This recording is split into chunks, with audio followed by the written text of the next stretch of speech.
You're a fraud. I told you.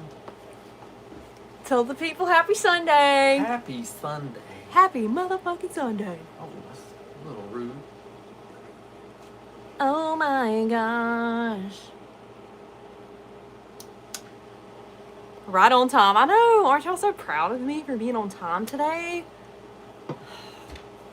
It's unheard of, and you know it.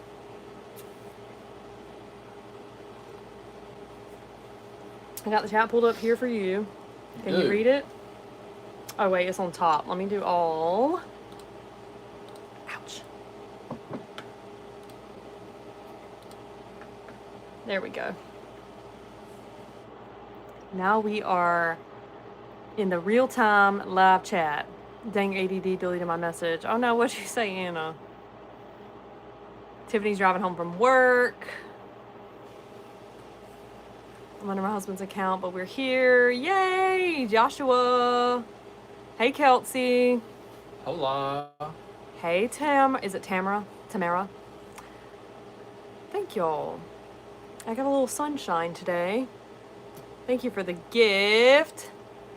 Sam. Thank y'all. I got it at TJ Maxx. I don't know why I wore shorts. Are you about to freeze your little ass off? I'm about to go put some pants on. Did you turn the air up? Sean doesn't look like an Eskimo. It's no. cold. Just give it time. No, we've had the door open. I'm so proud of you for having the comments live today. I finally got hubby joined and entered. Yay, Lynn. I'm so glad you figured it out. I want to send you a gift. I make t-shirts. I'd love to. I'm going to say it, but y'all are going to get on my ass because I've already said this a million times. I do have a P.O. box, and I'm going to post it. It just might not be tomorrow or for the next year. I keep forgetting until I get on here, and then somebody brings it up again, and I'm like, damn, I need to... Let's write it down. Yes, that can be your job. Here. You got a pen? I do. Let's see what today's pen is. Wish a Bitch Would Wednesday. So glad to be on it. It's been a rough couple days. My son caught hand, foot, and mouth. No. Ooh. Oh, I'd hate that. Gosh, that is no fun.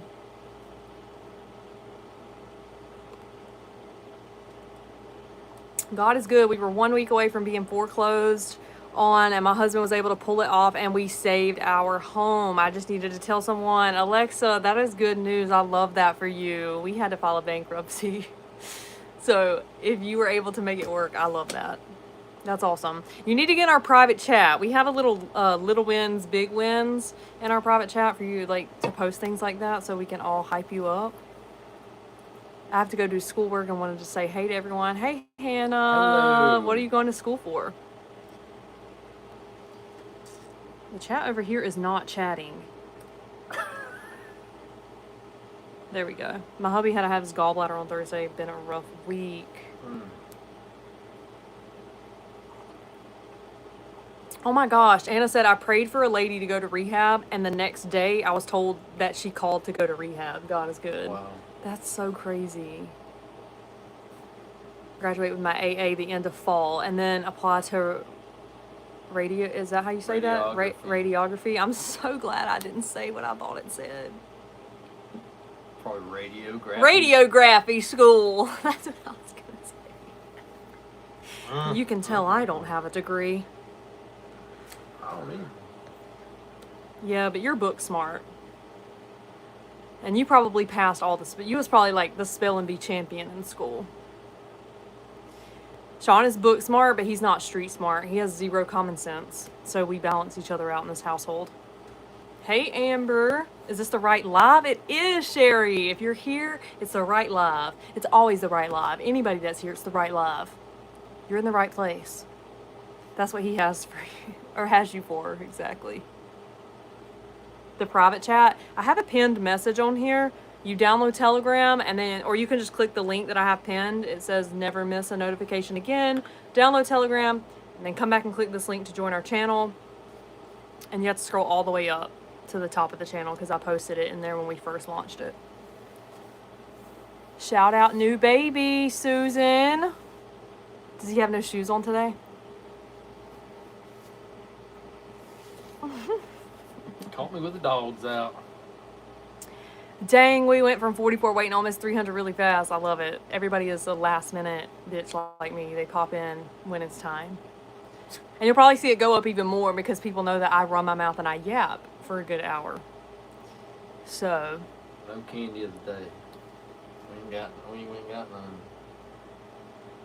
none. God is so good. Had a mass removed last week and got the results back that it was not cancer. Praise the Lord. Hallelujah. Sweet. Love that. Heck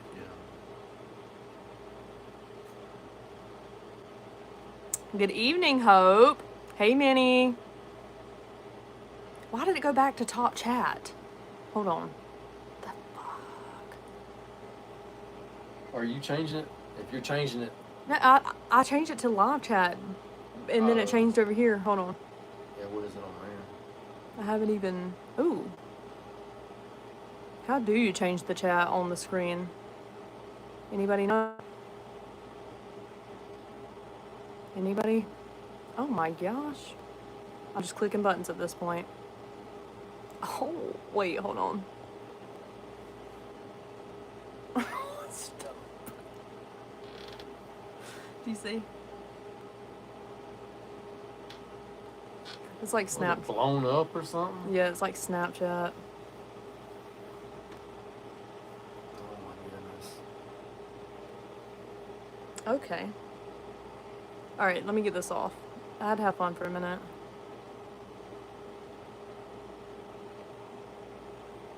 Settings wheel? Oh, settings. Chat filter. All messages. There you go. Yay!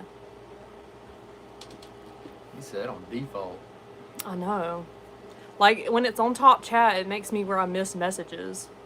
So I have to put it on, like, live chat. So you guys should be able to do that as well. I'm glad to be back. I didn't see the post for a while on Facebook. I'm so glad you're back, Brittany.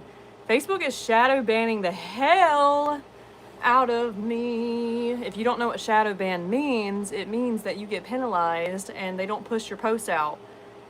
So anytime you get off social media for an extended period of time, you are punished for that. And I was gone for 6 months, and Facebook really said, you thought that you was going to come back and just like, we were going to push your stuff out. No. So if y'all ever hear people say, like, post consistently, post every day, like, consistency matters, it does. Social media rewards people that show up every day, and they penalize people that do not. And I suck at posting every day. So they're really on my ass. Thank y'all for all the gifts. YouTube told me y'all were live. I love that, Tabby. You just tried Mike and Ike watermelon. No, I ain't tried Mike and Ike watermelon. I've had Mike and Ike. Some of them are okay. Mike and Ike? You like Mike and Ike? You look like you might. Wait, you look like you like Mike and Ike. Is that what he says? I am tired today. I am wore out, yeah. Mike and Ike? How's that go? I feel like I'm not doing it right. Been helping my brother-in-law build addition to his shop out in the sun. If you didn't see any posts, period. America. If you did not see our post, join our Telegram channel. It's pinned below. I like put everything in there. Yeah, he's worn the hell out. So we were at my brother's all day today because he had another baby and they need more room. So you already told them, but I'm telling them again. He's helping. I wish I could get this off.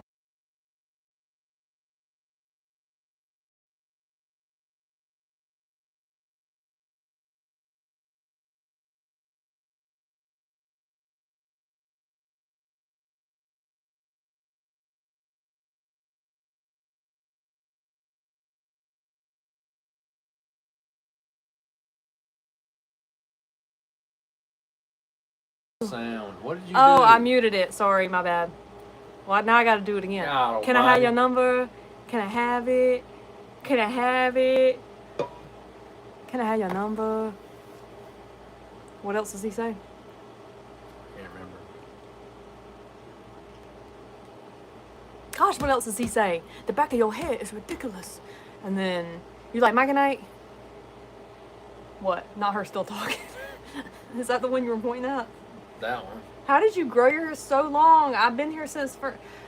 Girl, if I told you, you think I'm crazy. No, I'm just kidding. It's not my hair. I'm a fake bitch. It's real hair, it's just not mine. It's someone else's. You can't see, you can't tell.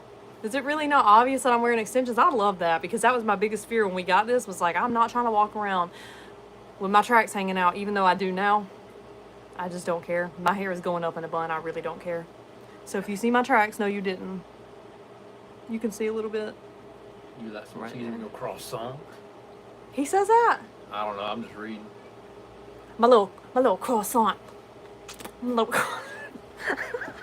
That's what he Who does. is this? Oh my gosh. All right, hold on, y'all. Now my lips are all wet. Here. Yes. My little croissant. Hold on. My little. Hold on. You got my video over there, man. You don't want him to see what you was watching? I don't care. Y'all want to guess what he was watching? Oh, what is it even called? My little croissant. I don't know what this is.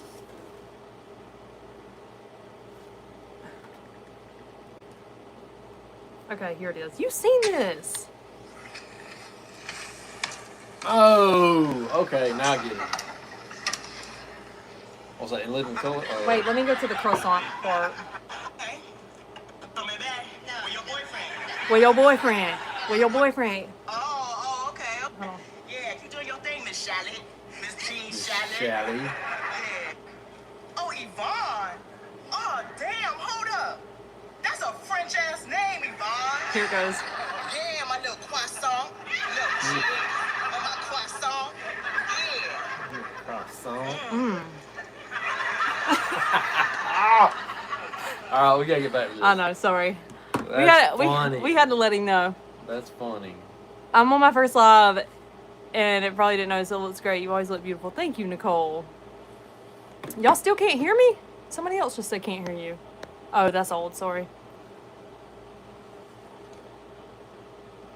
Girl, I feel you. I've been trying to grow my undercut out since December, and it's barely long enough to go in a George Washington pony look. Like, it just looks so nappy and just greasy and just, like, this is my real hair. Oh, I was watching That's a French-ass name. Scrap Life Lee or Scrap Life Garage, whatever that is. I watch car stuff. You remind me of Sheldon's mom in the best way possible. Do I? You kind of give those vibes a little. Am I giving Sheldon's mom? You ain't wearing her clothes though. Oh. Well. She wears them dresses. They go down to her ankles. Do you want me to? Because I will. No. And stop, because there's probably people in here that wear skirts down their ankles. That's okay, but you're not going to. Now you sound judgy. I'm not judging. You're not going to wear them.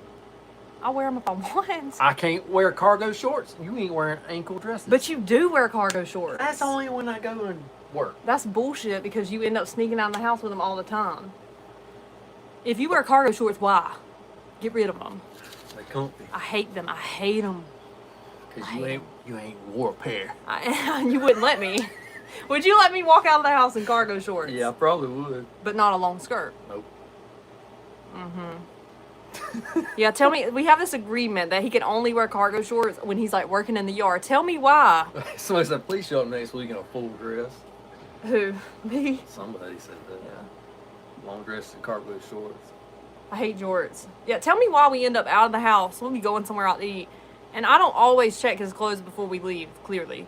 We'll be like all the way down the road and I'll look over and I'll be like, I know good and damn well. And he'll just bust out laughing because he knows. He knows I've been too preoccupied getting myself and the boys ready that I don't have time to look at what he was wearing. Man, cargo shorts and flip-flops make you sick.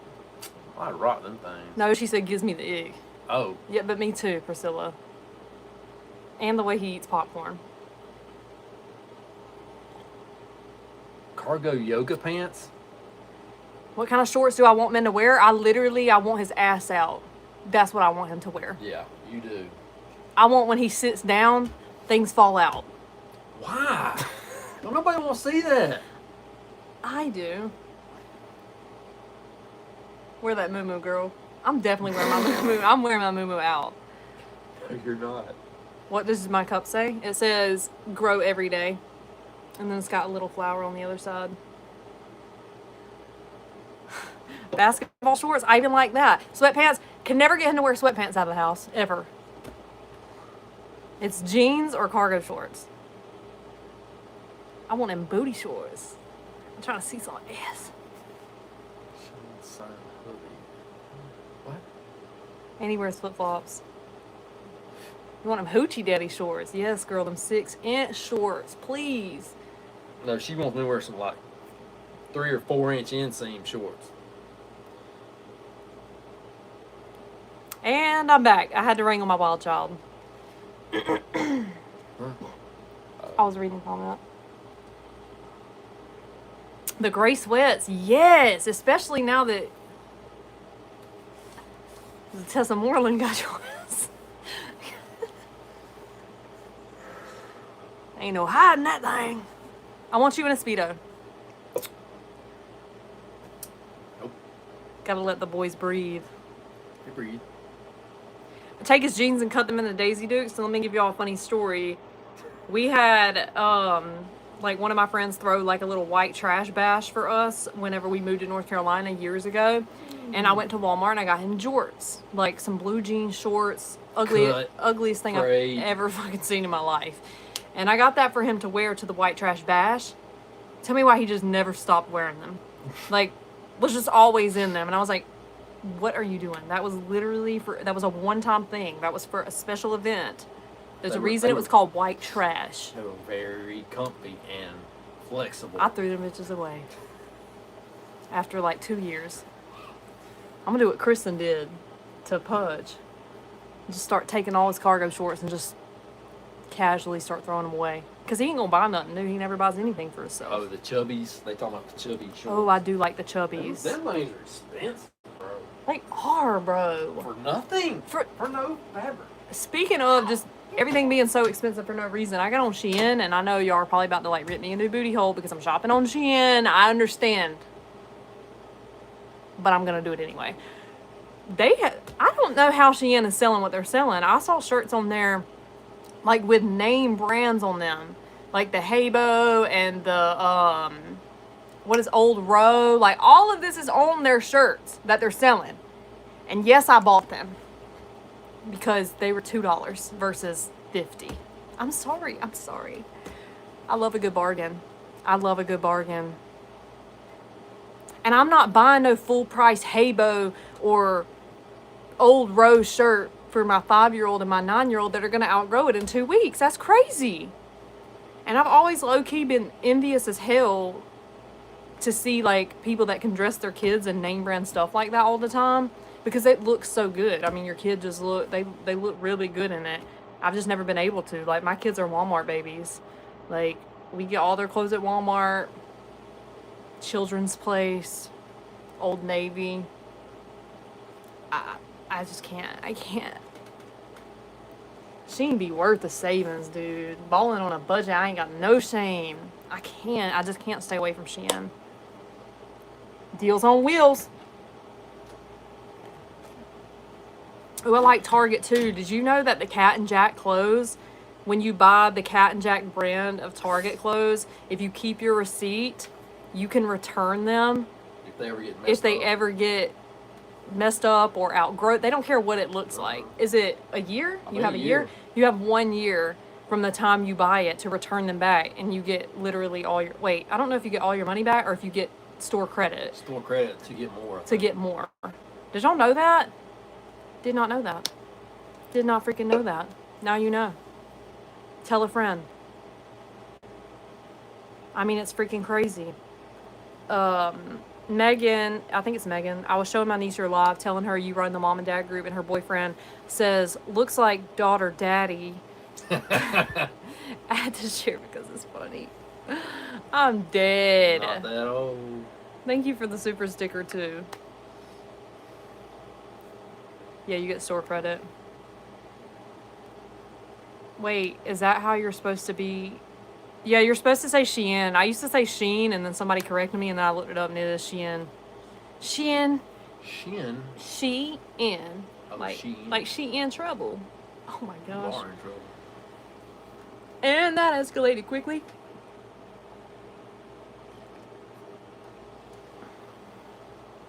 And I do like Poshmark and Mercari and Depop. I just went on there and ordered me like 4 shorts, like 4 Union Bay shorts. If you know Union Bay, like if you know, you know. It's like a clutch nostalgic. It's like a, oh my God, it's a cargo short. I order cargo shorts, but they're not down to my knees, obviously. Well, find me some that ain't down to my knees. I have. Oh, you want cargos? You want the pockets that you don't use? I used mine today, thank you very much. I put a bunch of nails in there. Well, all right. You wore your cargo shorts on a day you were out of the house and you were doing like work, which is how it should be. Anyway, I love that for you. That's why I didn't bitch. Come to Whatnot? No, I've never been on Whatnot. Do I need to be on Whatnot?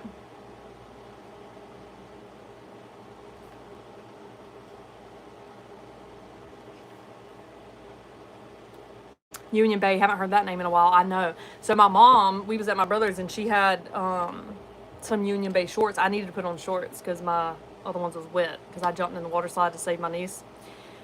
And she gave me the shorts, and when I tried them on, I was like, oh my God, I love these. And I looked at the tag and I was like, Union Bay? That's crazy. She got them at a thrift shop. And I was like, I gotta find like 6 pairs of these now. She in trouble because Shein spends too much money. That's funny. If you go and Whatnot, you'll be broke. No, we haven't cruised yet, y'all. We cruise. Somebody's got the countdown. I know somebody's got the countdown. End of August. It's the end of September. September. We cruise the end of September. What's in the end of August? What is the end of August? Oh, that was that karate thing. Vinted? I need to get on Vinted. I could tell you what not to do. I've something sell 5 times in a private sale. Have you not been reading everything that's going on with Vinted? No. What's going on with Vinted? If it's bad, I'm probably not. What? Just tell me. Because I thought y'all was going to come for me when I said Shein, that I shop on Shein, but I'm still shopping on Shein. What am I supposed to be writing down, bro? Oh, you was supposed to be writing something down. What? P.O. Box needs to be posted. I got that. What else am I supposed to write down? Whatnot? Probably these. Oh, the same thing as Wayfair? Whoa! Okay, that's a little much. What is?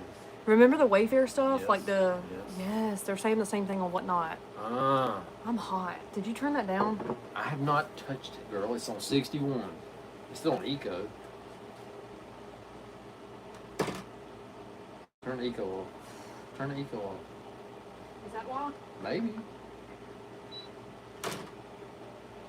Sweat. Why?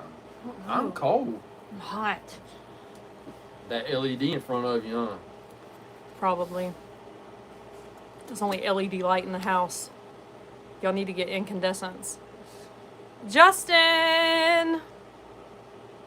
Oh, Vinted, not Whatnot. Vinted. Okay. It wasn't Whatnot. I'm sorry, y'all. It was Vinted. You're not being no perimenopause. That's what they told me about my bleeding.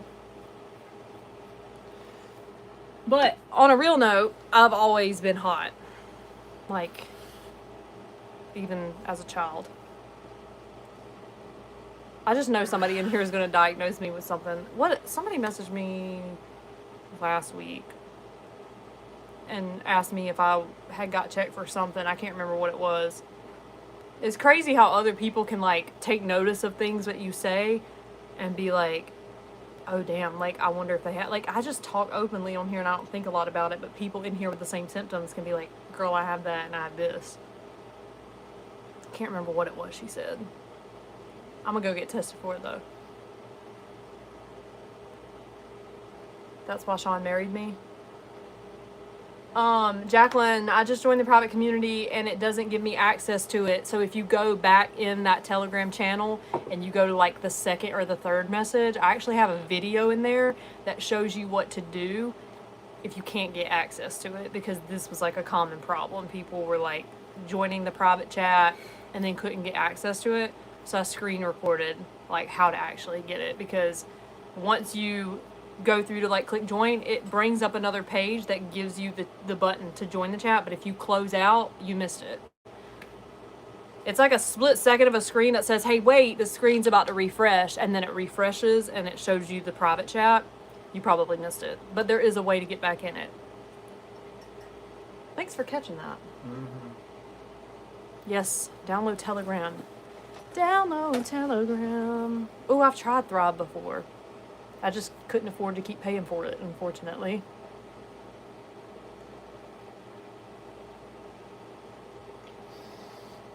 I did like it though. I had like way more energy than I've ever even had like on Adderall whenever I was on Thrive. Like it was next level. How do you get it for free?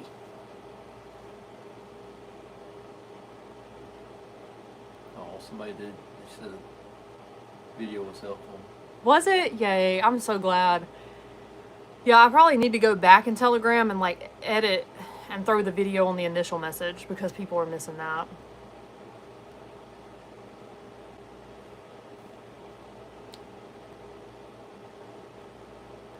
He doesn't trust leaving her alone, so he hovers her all night. Poor dude.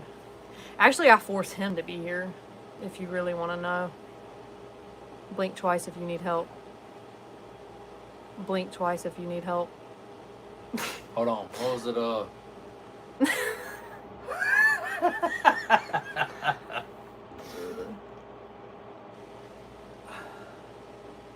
See, I feel like messages like that, you could just leave those, Priscilla, because those don't even bother me. Like, I think they're funny. That's just, those like give me the opportunity to just be a little catty back. Shroom Grizzly's probably mad because he don't even have a girl.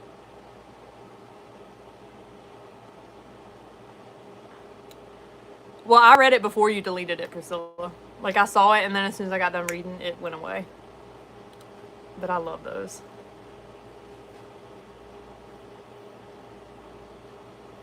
I ain't ready to hug the pillow. If he keeps on, though, then definitely get rid of it. But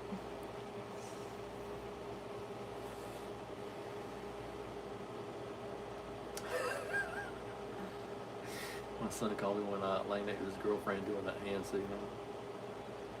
Kid Jennifer said, y'all order my peptides. Brooklyn, they need to give you a code, girl. That link that you used helps me, girl, and I appreciate it because I'm buying more peptides with everybody that uses that link. No candy. No, I don't have candy. Brooklyn won't buy any for me. That's a lie. He just don't eat anymore because he's on a peptide. I ain't hardly hungry at all. People judging off 1 minute will always be so crazy. Story of my life. When did we get married? Many people have been pressuring my man and I to get married. We would have been together 7 years this year. This is a good topic. That's a good conversation. I like when y'all ask me questions not related to Blessed Mom and Dad. I love Blessed Mom and Dad, but I also just like to talk about anything. Like, we got married. When did we get married?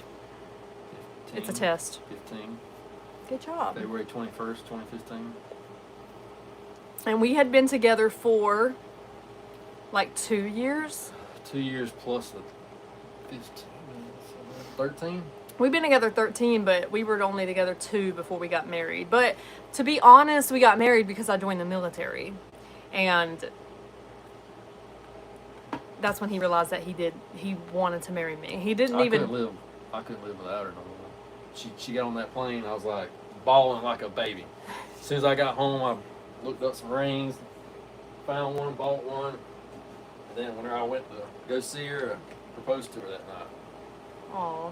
After boot camp. My eyes are getting watery.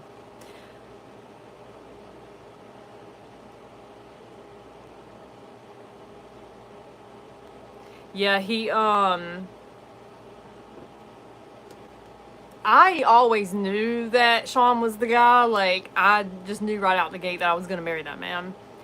Even when we broke up, like, even when he would break up with me, and I just knew. I was like, we ain't going to be broke up long. Like, I just knew. When you know, you know. But he didn't know. He said he never knew that he genuinely wanted to marry me until he saw me get on the plane to leave for boot camp. And like my mama tells me, like all the way home, the car was just super quiet. Like nobody talked to him because you could just hear him in the back blubbering. Like they just like let him have his moment. And mama said all she did was like grab tissue and just like keep handing it to him. But he was like, he said that's when he knew. And then he got home, started dating in 99, got married 2010. But he got home and he was like crying when he got home, and he went up to his mom in the bathroom. She was in the bathroom getting ready. This must have been the next morning, yeah. And he went in there and he was like crying. He was like, if I love her so much, why can't I just marry her? And his mom was like, baby, we never told you couldn't marry her. But me and his parents were not always on great terms. As soon as they said that, though, Yeah. I bought that damn ring. Yeah, he needed their approval, which is also just, I have my own opinions about that, but also it's like so crazy because he genuinely like did not feel like he could marry me until his parents gave him that I blessing don't too. think it was that. It was just like their opinion weighed heavily, you know? I get that. But I also think, like, on a real note, like, he asked my dad, too. Like, he took my dad to dinner and asked him if he could marry me. And I'm sitting there like, if my dad said no, would you not have asked? You know, like, I feel like... I was still going to ask you. Right. The asking for the blessing thing is, like, cute and all, but at the same time, like, who gives a shit if your parents don't want you to get married? Like, you're grown and it's your choice. So, but I love that. And like I said, I always knew when I left to get on the plane, I didn't know what was going to happen at that point because I thought he would propose before I left. Because I was like, I'm gone. Like, if you don't propose to me before I leave, I don't even know how this is even going to work. And the whole time I was in boot camp, he was riding me while I was in boot camp, but I still just wasn't convinced that he was going to propose to me. And after boot camp, you get stationed places and like the military's not going to pay to move your spouse. So it's like, we're already not engaged. I just didn't know if we were going to end up together. I was like starting to freak out. And then at my graduation, he came to my graduation and he didn't propose at my graduation, but he was there. And I thought that was crazy. I was like, oh my God, is he really not going to propose to me? And then when we got back to the hotel, when I walked in the hotel room, his parents and his sister was there.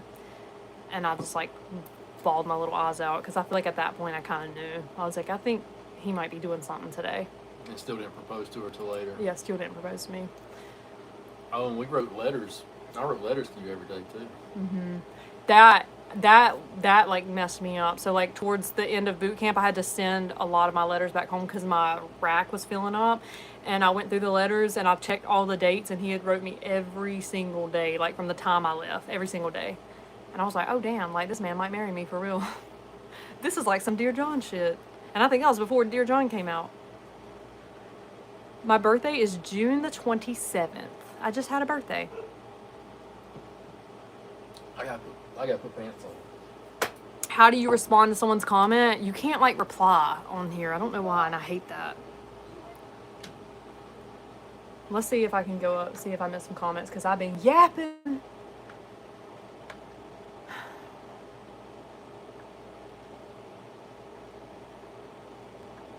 Sounds like he's sucking out. What did he do wrong? What did he buy?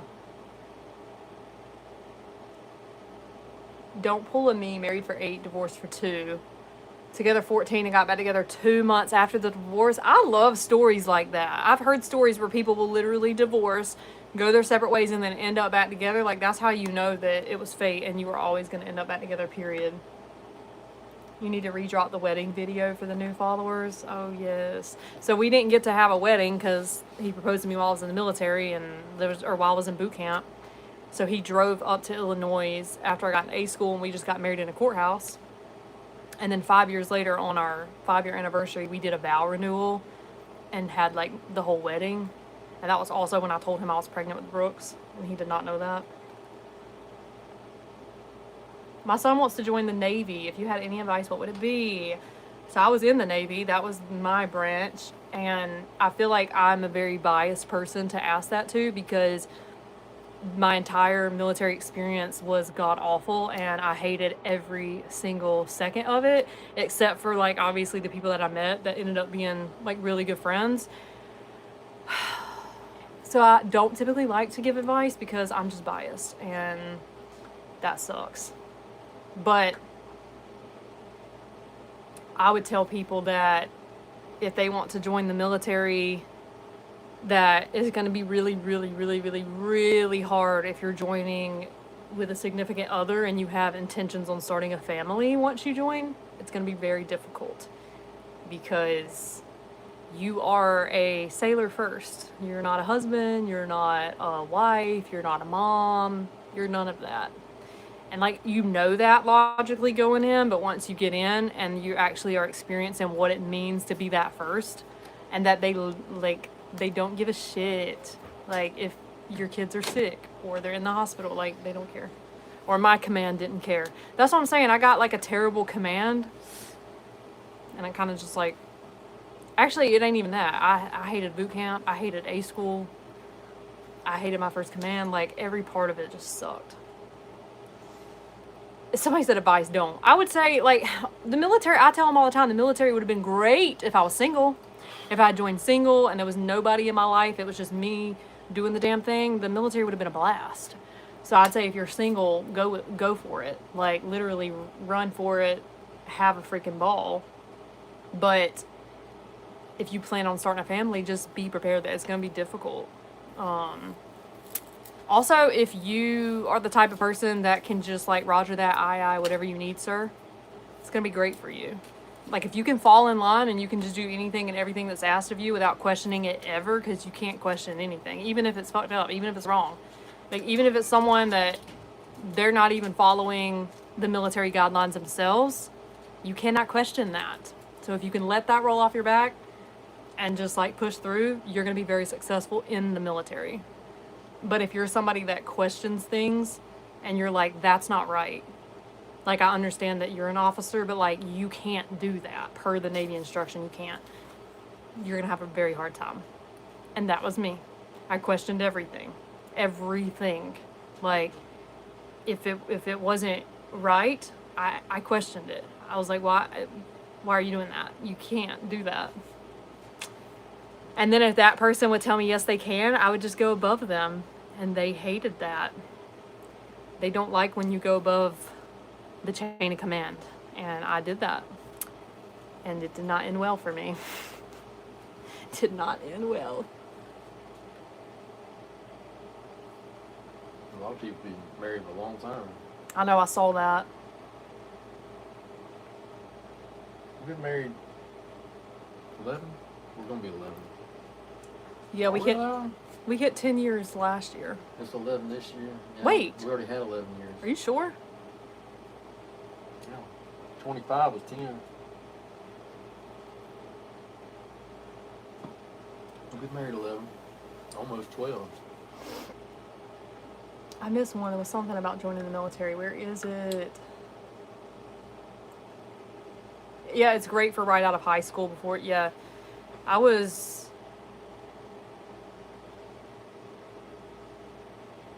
Was I 20 when I joined? 19 or 20?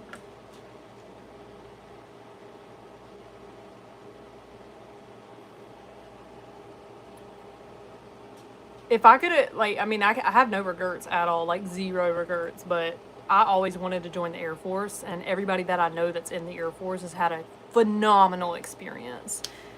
So they say it always boils down to like who's in your chain of command.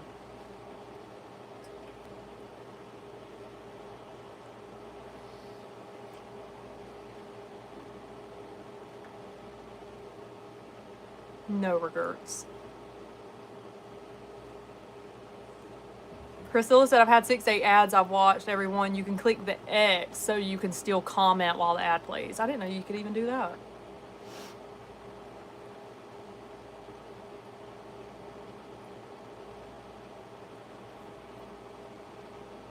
I'm a Navy brat. My hubby was in the Air Force. When is Sean's birthday? December the 21st.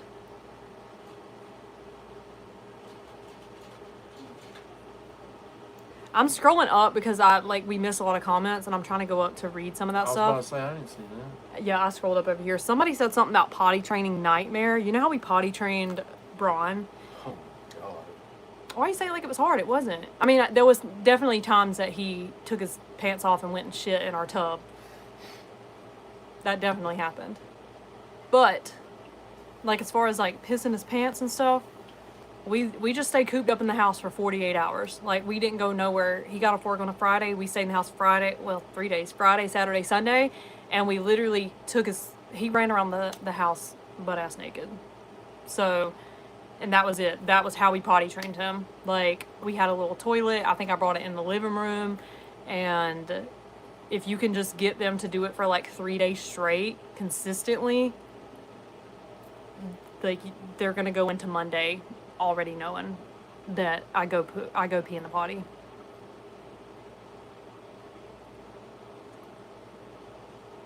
But yeah, no, the amount of times that Braun would shit, like, he went and just got in our tub and just sat in there and like shit and then was like playing in it. It was everywhere. It was all over the place. It was all over him. He'd go outside and do it. And he'd watch the dogs do it. That's what he did. He went out here and squatted down. He would crawl out of our doggy door and go outside and shit in the yard. And was proud of it. And when you'd ask him why he did it, he would go, "I pooped like a dog." Okay. I love that.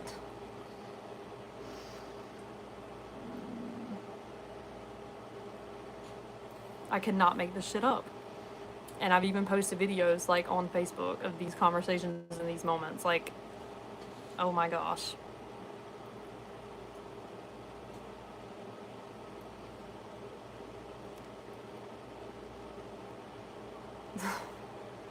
We got Braun, the little thing you stick on the wall, the frog, and you pee on his tongue and it spins. Oh, yes, a urinal. That was the best way that we... Oh, we did, didn't we? Like, the Mhm. potty didn't work, so we ended up getting the urinal and put it on the wall. Mm-hmm. It's on Amazon. You can go on Amazon, type in, like, frog urinal or toddler urinal. The best investment, because they aim for that. They want to see it spin. It's like a game for them. I tried having, like, a jar of M&Ms in the bathroom and letting him, like, take an M&M every time he went to the potty, and he literally abused that. Like, took advantage of it. So that did not work. Dude, Braun was hell. Mm-hmm.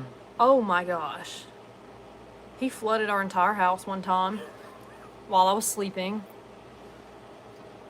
That boy, Sean was on night shift, and I had put... That was when we had the baby gate up in front of his room. Because he would literally get out of, like, obviously, I mean, he was crawling out of a crib, no doubt. So he's in a day bed at this point. And he would go out, like, we would get woke up, our doorbell would ring, and we would think somebody is literally ringing the doorbell to come in our house. No. Braun gets up, goes out of the front door. This is with it dead bolted, and we tried a childlike one. He figured that one out. He would go outside, but then he couldn't get back in because the door on the outside was like one of those, and the one on the inside was like this. it was a... Oh, it was the push. Yeah, the outside where you push the little tab on the Yeah. top. You couldn't do that. And so we would get woke up from our doorbell ringing. It was because he was locked out and he couldn't get back in. And we ended up having to put a baby gate in front of his door because what do you do? Like, what do you do? How dare you take advantage of your potty train, Sean? What? I forgot what I said. I don't know. Oh, that's funny. Thank you for the super sticker, though. Shit. What was I saying? Oh, we had to put a baby gate in front of his door to keep him from coming out. And so Sean's on night shift one night, and I'm sleeping in the guest room because the main room had laundry all over the bed. Damn, I miss those days. I miss having a guest room, you know, to just have another room. We haven't had that in so long. So, slept in the other room. We cruised the end of September, happy camper. Taking candy and not pottying right. I didn't do that. That was Braun. That, Not Sean. not them thinking I potty train you. Come on, bro. I'm freaking dead. I'm dead. D-E-D dead. But I'm sleeping. It's like 1 or 2 o'clock in the morning, and I hear like laughing and giggling and just like all this stuff. So I get up because I obviously know it's Braun. And as soon as I opened up the door and I stepped out, because this room had carpet, as soon as I stepped out onto the floor, it was just like splash. And I was like, what the fuck? I cannot tell you a whole lot of anything after that because I saw red. Because my entire house, like all the way to my kitchen, my living room, all the way down the hall, just water. My poodle, I had a little toy poodle. He looked like a mop. He was walking around just soaking wet. I still to this day don't know how he flooded it. There was a cup in the bathroom. The only thing I can assume is he was scooping water out of the toilet. I It would really. took him a long time to do that. I just cannot. I don't know. There was no evidence of how he did that. We couldn't figure it out. Yeah. And so, like, we were already dealing with him, like, going out of the freaking house. Like, oh my gosh, we would get woke up in the morning, too. Like, 7 a.m., doorbell's ringing. I'm like, who the hell's at our house at 7 a.m.? Nobody. It's our kid. He went outside and he got locked out. Just terrible. Like, terrible. Absolutely terrible. And we ended up, I was like, I don't know what else to do other than lock him in his room, but that is illegal, right? Like, you cannot do that. But what do you do when your child is waking up in the middle of the night and doing shit like that? This is why I think that people don't need to mom shame, and they need to have more grace for all these parents out there who have all these freak accidents happen where their kid goes in the pool and it drowns, or they end up down the road and somebody picks him up, or like, you just don't freaking know. And these kids are just different. Like, every kid is different. Braun was an escape artist. Brooks never. Like, he's never done anything. Granted, he has his older brother. But I don't believe in all that mom shaming shit. Like, I see posts like that all the time where people are like, oh my God, like, so irresponsible. And I'm sitting there like, they'd have a fucking fit if they knew how many times my kid got out of the house. And it wasn't like we didn't prevent it. Yeah, we literally tried. Like, we did all of these different things to prevent, and the only solution was to literally lock our kid in our room. And that's cruel. Like, that's some shit that would literally get you locked up. Yeah, like, we didn't do that. So, like, what do you do? What do you do? Then we end up changing the lock, like, to something else. No, we literally ended up locking him in his fucking room. No, we had the that deadbolt. Oh, thingy. but we tried that, but you had to lock it from the inside. Don't. So Sean would go out the front door in the morning for work, but he couldn't do that hotel lock on the outside, and that's when we realized, like, this isn't working. Remember, we had that deadbolt lock, but I have to make sure I lock the door. I couldn't just shut the door. Yeah, I think. It also, yeah, I think that's what No, it was. he doesn't anymore. He does not anymore. What? Escape? No, he don't escape the house no more. He don't want to leave the house. No, yeah, he doesn't. But that was, oh my God, that was pure, that was traumatizing. Yeah, and he was 2? Mm-hmm. Yeah. Yep. And so it got to the point, I think he was 2. 2 or 3. And, like, his room was right across from our room. So, like, once we had his ass locked in his That's room. why we had the baby gate up, so we could hear him. He would go, Mama, Mama. But then he opened up the baby gate. Then He learned climbed the how to baby climb gate. it, I'm telling yeah. y'all, we ended up having to lock him in his room. I don't know what else we were supposed to fucking do. But I just remember that. And then, like, the way that he would wake us up is he would bang on his door. Mama, I'm awake. See? They said a lady told him. The lady at the WIC lady. office told me to lock him In his in room. because at least I would hear him cry when he woke up. He was the same 5:40 a.m. out the front door that had like 3 locks on it. That was us. It might not actually be illegal. I don't know. I just I felt like it was. I felt like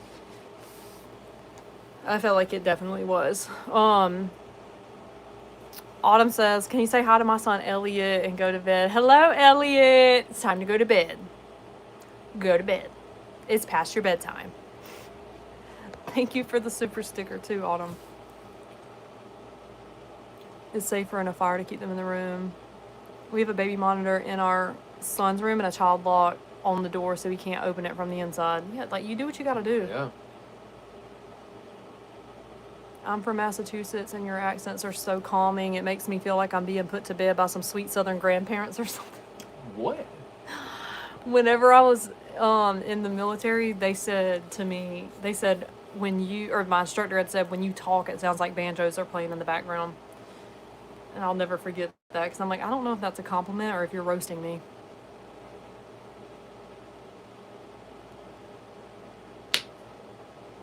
I love how kind you are. I'll be like, get your motherfucking ass to bed. Get your ass to bed. I try not to be cussing out somebody else's kids, though. Only my own. We didn't do that.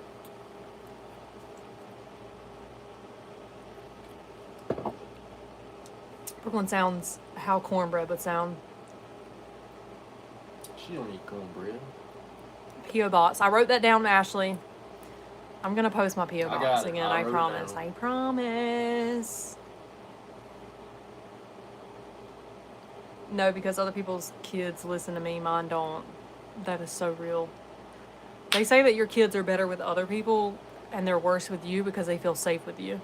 Like, they know that they can be an absolute menace to society with you and you're not going to do anything about it. Yeah. But then they go be around other people and they just don't know. They don't know what they can get away with, so they're on their best behavior. That's what I tell myself anyway. My kid is crazy because he's safe with me. But he knows. They be calling our bluff. They know we ain't gonna do shit.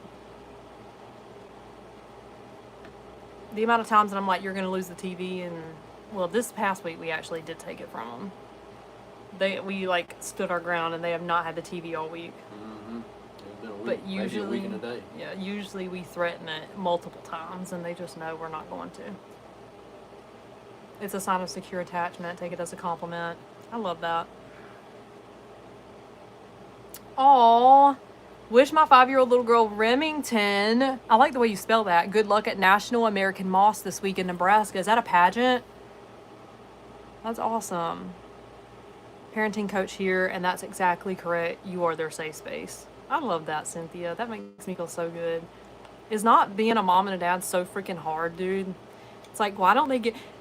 I'm sorry, but the fact that we're even just trusted to just be out here popping out babies is crazy to me. I'm like, we don't get a rule book or nothing. We're just out here absolutely winging it. And why is it harder the older they get? Like, you would think that it wouldn't be like that, but it's so freaking hard. The amount of times we lay up in the bed at night and we're like, are we failing as a parent? Are our kids going to be in therapy? Probably. No, they're not. You never know. I don't want my kids to, like, take on any of my unhealed trauma, but at the same time, I feel like no kid gets through childhood unscathed. Like, I feel like they're all going to have something where they're like, yeah, mom, dad, you fucked up. But, God, being a parent is so freaking hard. You're not taught how to parent. You gotta just That's what I'm saying. learn it as you go. Like, that's it. Like, you take what you want from your parents and you leave what you don't want, and then the shit that you don't want, then you have to figure out how to show up in that way when you didn't get that. You know, it's like, it's so freaking hard. But, on another note, and this is just me pouring into you guys because I need to say it to myself, good moms and good dads don't worry if they're being a good mom or a good dad. So, like, the mere fact that you worry, am I a good mom? Am I a good dad? It means you are a good mom and you are a good dad. You're already checking yourself. You're already checking yourself. Like, a bad mom and a bad dad don't take the time to go, am I doing a good job? Because they don't care. They're not even thinking about that. So if you wonder that, it means that you're doing a good job. Bitch, you're doing a good job. You're doing a good job. Bitch, you're doing a good job.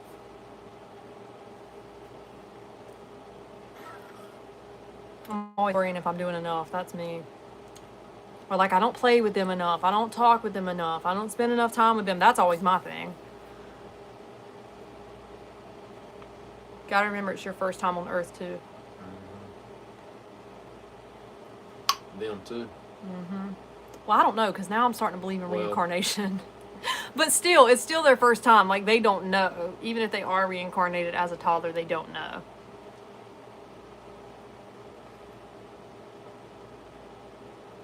Caitlin, better late than never. Happy birthday, JT. JT is 7 today. Happy birthday. Happy birthday. We're so glad you came. Happy birthday from the Blessed Mom and Dad gang. Yeah. We're about to make that a whole thing. And yeah, girl. I was going to say Shoney's. Do y'all remember Shoney's? Dude, they used to have the best breakfast buffet.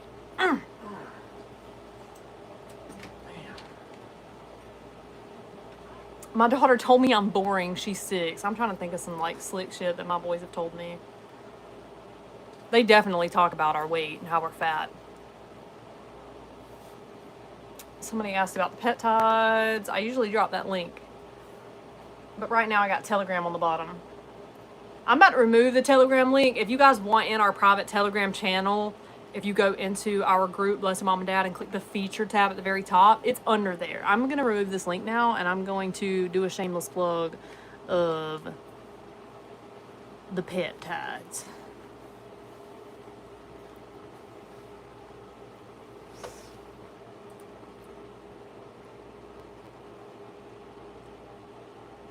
don't know how to make this stop.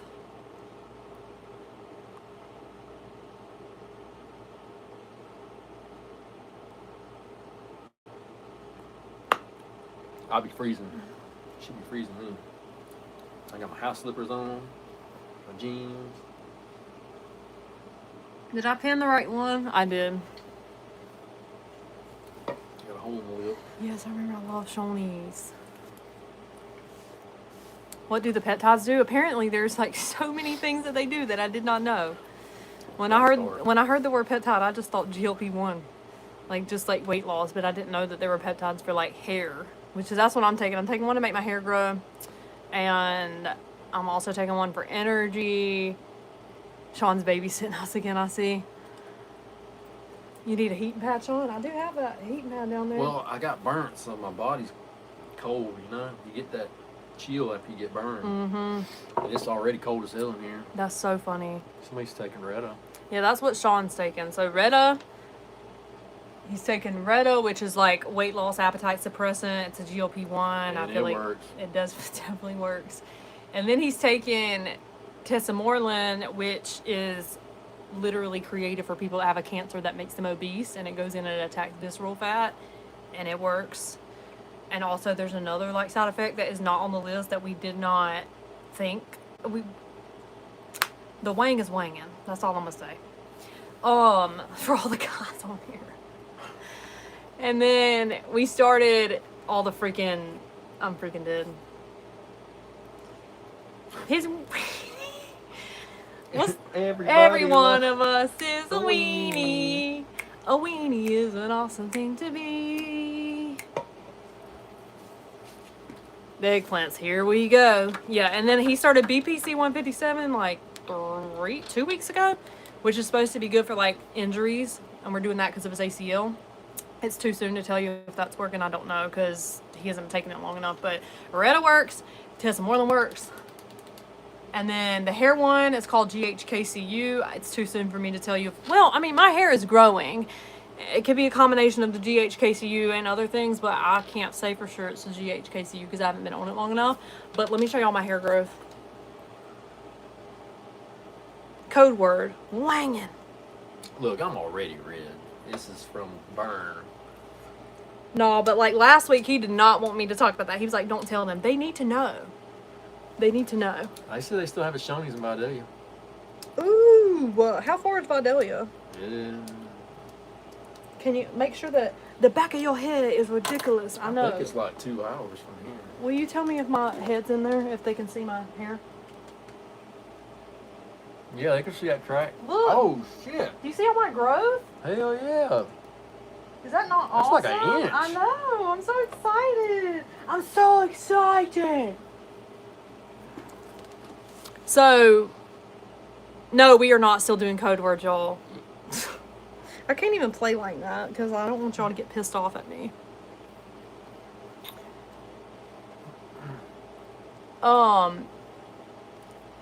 Sarah, the website might, but if it doesn't, y'all should download. It's called Peptide Tracker, and that's what I use to track our peptides. And they have really good like research and sources and studies in their app that I've been digging.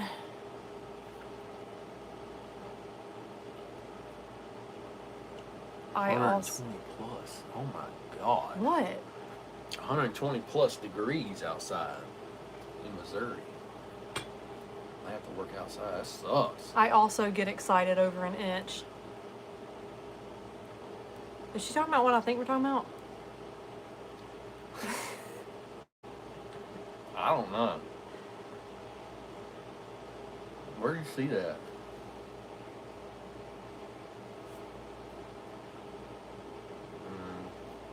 Is that what you're talking about? I didn't know if the comment Why is everybody laughing? because of me saying I also get excited over an inch. Oh.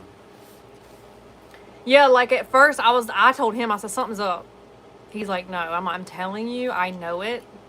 I've known it for 13 years. Something is up. He's like, whatever. And then oh, she's talking about my hair.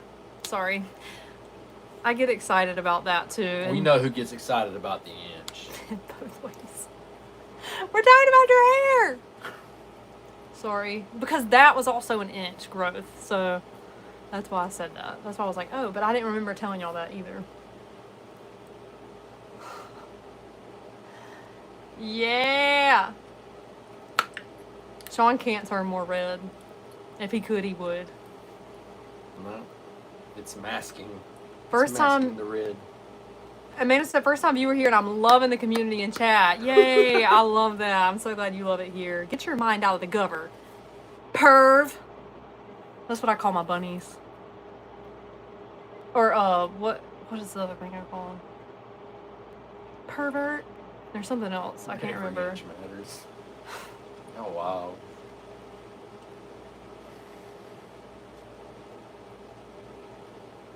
Very Nan satin.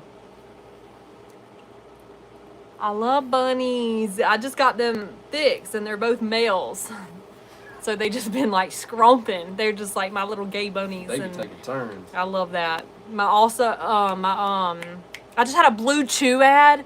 It's probably because of what we're talking about. That's crazy. That's proof that this shit listens to you. That's crazy. But yeah, our girl dogs, they be like mounting each other too. And I'm like, at this point, I'm getting a pride flag and I'm putting it in my front yard because all my babies are gay. And we have to represent. Love is love. The dogs do it too. That's what I said. Maui and Moana yeah. be doing it too. And I'm like, we are just a They take turns. hashtag pride house. Where's the puppy? He's in obedience school right now. My babies are gay too. Pervert. Currently highlighting my hair in the bathroom with the window open. It's still 91 degrees outside and I'm sweating. It was hot today. It was very hot.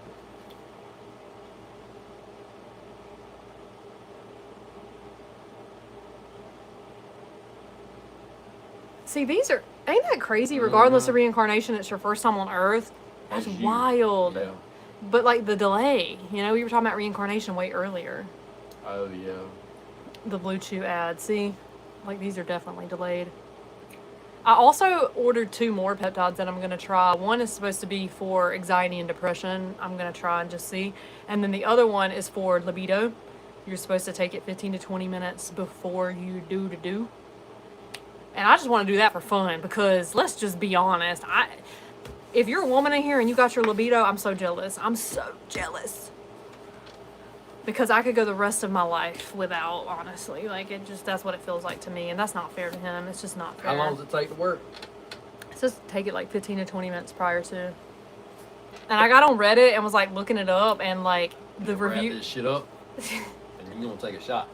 The reviews are very promising. Like these women in there are saying like, it definitely works and also into the next day. Like, for about 24 hours, they're like ready to go. And I need that. I need that. Me too, my poor husband. Oh my God, I'm so glad I'm not alone. I thought it was just me. I feel like such a terrible wife too. Like, I've like straight up, and honestly, it probably has a lot to do with my sexual trauma as a child too. Like, I'm not naive and ignorant to that my first sexual experiences were as a child, as a 7-year-old kid. So, like, I'm sure that my body does not understand that this is now an intimate thing that's okay. Like, it still remembers. Summer said, my daughter and I were playing doctor. She put the stethoscope to my chest. I said, what's the diagnosis, doc? She said, little bitch. Oh my God, hilarious. Summer, what the hell? That's funny. Your daughter is your daughter is a savage. When we, in our little mod group chat, I took a picture of Sean and Brooks, and Sean was like flicking off the camera, and then Brooks did it, and then Summer got hurt, and then Summer took pictures of her kids, and they was doing it. We just got a bunch of savage ass kids. Which product, Veronica? We talked about a lot. Also, Summer, thank you for the super sticker. That's nice considering what we talked about earlier. I love you. You look like a young Trisha Yearwood. I don't... Trisha Yearwood? Is she hot? That's Garth Brooks' wife. Or it used to be. Is she hot? I don't know. I could see that. Kinda, yeah. Man, you could take peptides alongside of GLP-1. Yeah, I take Yes. 2 of them. Yeah, he takes Retta, and then he takes tesamorelin, and then he takes BPC 157. You just need to do some research before you start stacking all these different peps, because some of them are not going to be okay to take together, and I'm not a doctor, and I can't do that. I'm not going to give that kind of advice to you guys. Some of them go really well together, like TB 500 and BPC 157, great stack. Retta and tesamorelin, great stack.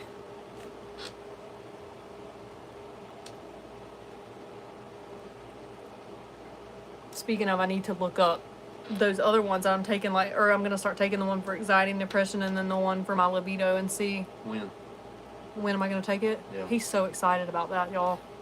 And I will report back, because if it increases my libido, now that I know all these women on here struggle with that too, I will let y'all know. I'm just so happy that I'm not alone in that, because like I said, I feel like the worst wife ever. You're not. PT 141, that's the one that I ordered. PT 141 and Solank. Solank? Is that how you say it? But yeah, I like dead ass been talking to him about it and like bawled my little eyes out, telling him I'm so sorry that I can't give him what I feel like he deserves and needs. Like, that sucks. That's tough. When you know that they do, like, they deserve it. Like, You damn right we do.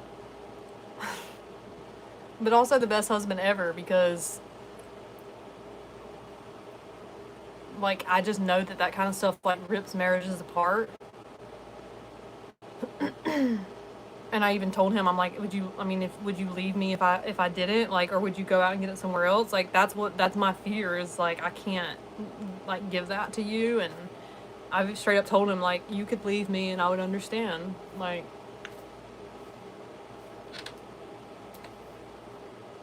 I cry because I literally can't. My husband is so patient, but I feel awful. Jennifer, same. You're not alone. Childhood trauma is the hardest to navigate in the marriage. It's like my mind, like, I know. Like, I can mentally tell myself, like, this is your man. Like, he's the shit. And this is the one thing that you can give him to show him that he's the shit. But, like, my body is like, no. We don't want this, sister. Absolutely not. And Justin, she'll let her know. What? Ruben, all the stuff you're talking about for losing weight, could you message my wife? She wants to know. Yes, I will. Remind me, though. Because yep. My little assistant back here. Anything that you guys want me to jot down to remember, now's the time to drop it so he can write it down. I have 5 kids and love spicy time probably more than he does. See, I'm so envious of women that do. Like, I want to be that woman. Girl, you be taking a shot every hour. No, you can't take it more than 8 times a month. Damn it. I did look that up.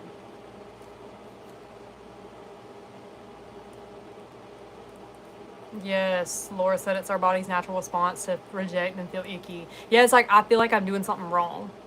Like, I feel like, even though I know it's not, and me and my husband are fine, I feel like, it's like my body feels like this isn't something we should be doing. Like, this is not good. This is bad. And even though mentally you know it's not, everything here is still like, no. The Secret Lives of the Mormon Wives, did y'all see that episode, like, with Michaela? Even though, like, she get on my nerves, honestly. Like, now I was just like, ugh. But those episodes, I was, like, bawling with her because I felt like I related so much to what her and her husband were going through.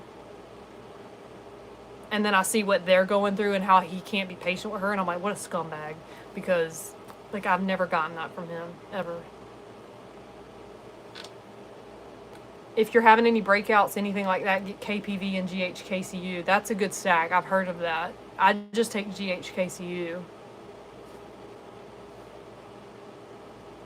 Hey, Brooklyn, when y'all go on the cruise, are we still going to go live that Sunday? Yes! And I'm so excited to do that. I feel like that's going to be the best live ever. Vibrators are a godsend. Yes, they are, but sometimes I get tired of even, like, having to use that, you know? I'm sorry, this is like such a TMI post, and I don't, or like live, but this is the time that I can like talk about these things with y'all, but I even feel bad about that, like, that I need that, you know?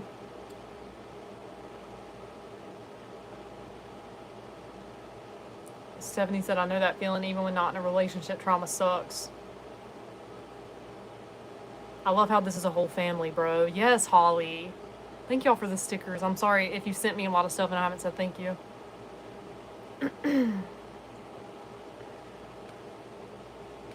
I know. Y'all can still, if you still want to be on the cruise, you can. Like, everybody can book and go on the cruise with us, but you just have to pay everything up front. There's no more, like, payment plans or, like, putting a deposit down to secure, so you can still do it. You just have to pay everything up front. And we do have a travel girl. Oh, I was going to tell you guys, we have 30 people going on the cruise. So, as of right now, we have 30 people, which I was like, I felt like I was bummed on one hand, but then on the other hand, I was like, well, this gives us the opportunity to really like bond and like get personable with 30 people versus if it was like 300. I don't know how I would have done that. And then also, I was nervous about trying to figure out how to stretch the retreat money to do like merch and excursions for like over 100 people, you know, like, cause everything's expensive. And now that it's only 30 people, I'm like, I'm going to be able to do so much. I'm so excited. I've been on Etsy, like I'm custom making like so much stuff. I'm just so excited. So it's like, it was a double-edged sword. It like blows that there's not a lot of people, but also I'm really excited that we get to know people. They keep asking how much the cruise costs. It's different prices, Kelsey. I think the lowest, like for like an interior room was like $500 per person. Don't quote me on that. The price of the cruise did drop a lot. Like, Sienna reached out and like credited a lot of people's accounts back because every time the price drops, she like gets us those rates.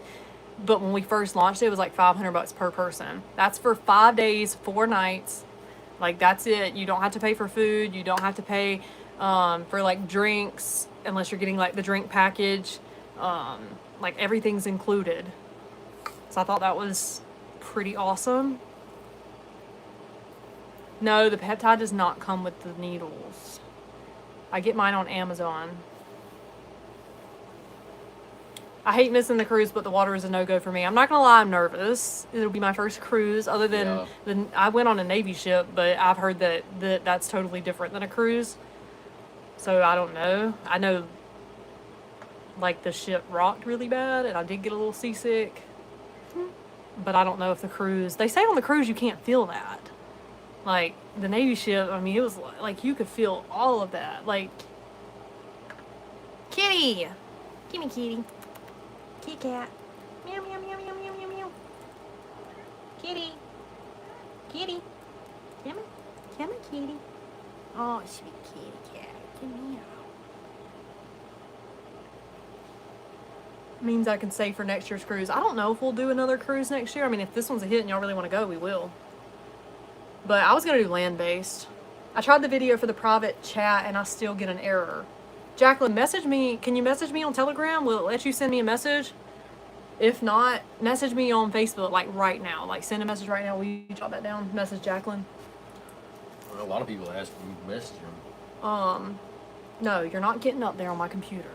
What is it about cats wanting to get on your keyboard? Kitty. Look at kitty.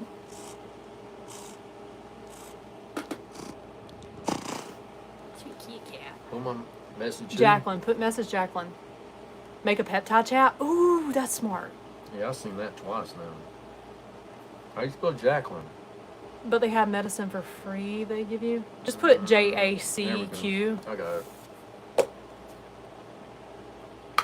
I'm loving the chat right now. How's the kitty with the bunnies? He tries to kill them. We let them like free roam, and like once he gets riled up, like he's gotten one up. I mean, he's grabbed one of them and like curled up with it, and I had to go over there and get him. He caught a wild one out there. He did. He caught a baby bunny outside. Yeah. Right after we got our bunnies. Like, I've never seen him with a bunny, and then right after we got ours, it was almost like he went to find one. Yeah, he wasn't allowed to get these, and he's like, I'm gonna catch me a fucking bunny. I'm gonna get me a bunny. And he did. I looked out the window and he was coming through the yard carrying a baby bunny in his mouth. I went out there and obviously rescued it. But yeah, I think that's what it is. He knows he can't get these and now he wants them. Oh, you better spell it. Where'd you go? Look at that. Such a pretty Suzanne, you dirty girl. I'd love to join for a cabin retreat. I'm way more of a mountain Georgia. You called your cat and all of mine are running. Oh, that's so funny. Kitty! That is his name. Yeah, his name is literally Kitty. Cat. The puppy's at obedience school. I got him in a dumpster. I like pulled it to a gas station and he jumped out of a trash can. He was a little baby kitty. And I had to bring him home and I just never called him anything other than Kitty. I remember taking him to the vet for the first time and they were like, "What's his name?" And I was like, "Kitty." I just know they were thinking, how original. I know, I wish we could reply to comments in the chat. I don't know why it won't let us do that. It's BS. Oh, she was saying she was a mountain gal. So, like, my goal for the retreats, realistically, I would love to end up doing twice a year, one in the spring, one in the fall. So we can take advantage of, like, East Coast, West Coast, like, somewhere in the middle. But we're just not there yet. So it's probably just going to be one retreat a year for now. Sew ends or clip ends? I don't know. It's a butterfly weft. It's got like holes in it, like, you know. It's got like beads, and you crimp the beads. Yeah. I've like tried to open it on here, but I suck at this.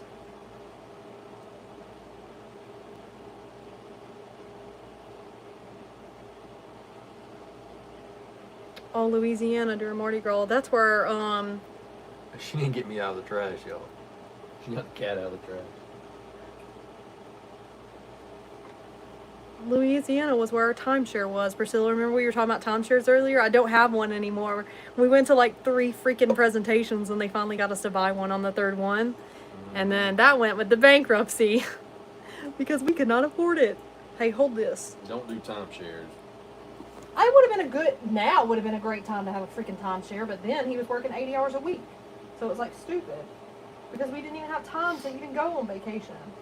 We have more time now than we did then. Hold on. I want to show y'all.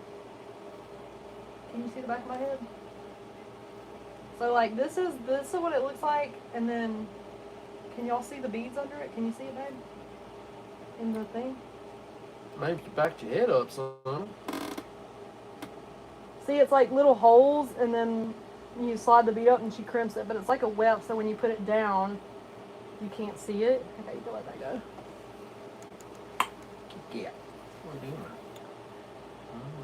Oh, a group haunted house trip. Y'all, we need to, October's right around the Brooklyn corner. Loves haunted houses. I love them. I don't. I love them, and I always drive, like, every October, I drive, like, hours to haunted houses. Like, I find a person that likes to do haunted houses with me, and we literally will drive hours. Like, we find them where they're, like, en route, so we can hit, like, 3 or 4 in the same night. Like, we'll go really far to get to that one, and then we end up hitting a few on the way back. Like, it would be so dope if there was people in Georgia that liked haunted houses, and we could make some kind of, like, haunted house group chat, and we all go to haunted houses in October. I'm so excited. Okay, you were wilding. That would be fun, but I hate clowns. Never been to a haunted house? Oh my gosh, Stephanie.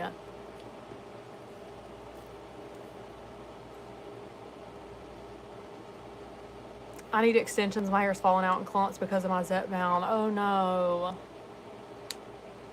Maybe it'll grow back. Leave him alone. Let him live his best life. Where'd he jump from? The floor. You want out, Kitty? I bet that's what it is. You out?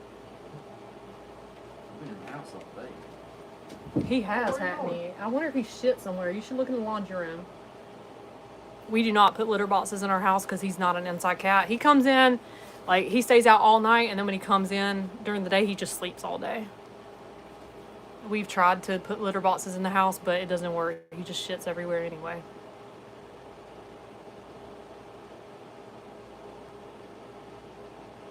I want to go to Salem so bad. Where's Salem? Are y'all talking about in Georgia? My hair is thin so much. I need to stop looking both ways. So much starting GLP-1, but so is my waist. She's like, I lost my hair, but I also am skinny, so it's fine. Massachusetts? Okay. I know, mine's like, I have a mullet.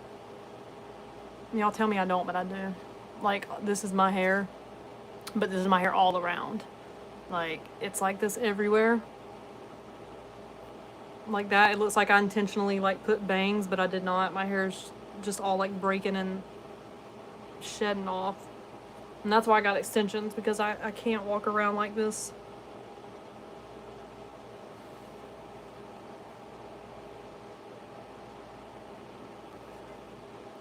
I don't know how to reply to your comment, but I'm gonna Google that. After 30, it just don't grow anymore? Don't tell me that, Sarah. That's also why I started the GHKCU. I'm really hoping that my hair starts growing. No, you didn't miss the mom and dad. We're about to do it, though. We're about to do it because we're coming up on an hour and a half, which is crazy. Y'all had me yapping. Kisspeptin is for fertility. That's what I'm saying. There are so many peptides, dude. Like, I just keep learning about different ones, and I'm, like, terrified because I feel like I'm going to end up on, like, 20 of them. We vibing, Darlene. We vibing.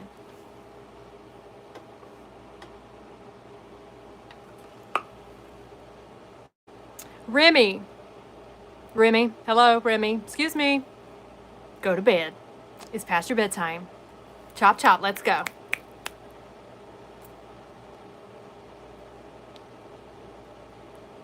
Thank y'all for the gifts. I love you.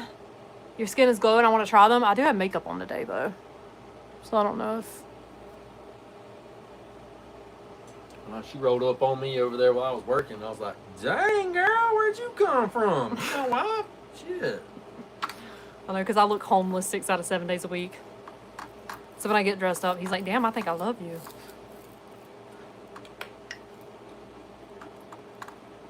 Hannah! Hannah, go to bed. Y'all love when I tell the kids to go to bed. I do too, though. My Remy popped out of bed and said, I'm trying. Mom, how does she know my name? It does tell me how many people applied, but I don't want to share it because I think it's irrelevant. I just think it puts, like, weird energy out there, like, for people to go, oh, my God, this many people applied, but only this many people donated, you know? There's always going to be more people that apply than people that donate, and it's really unfortunate, but we can't do anything about it, so. Oh, yeah, show them your nails.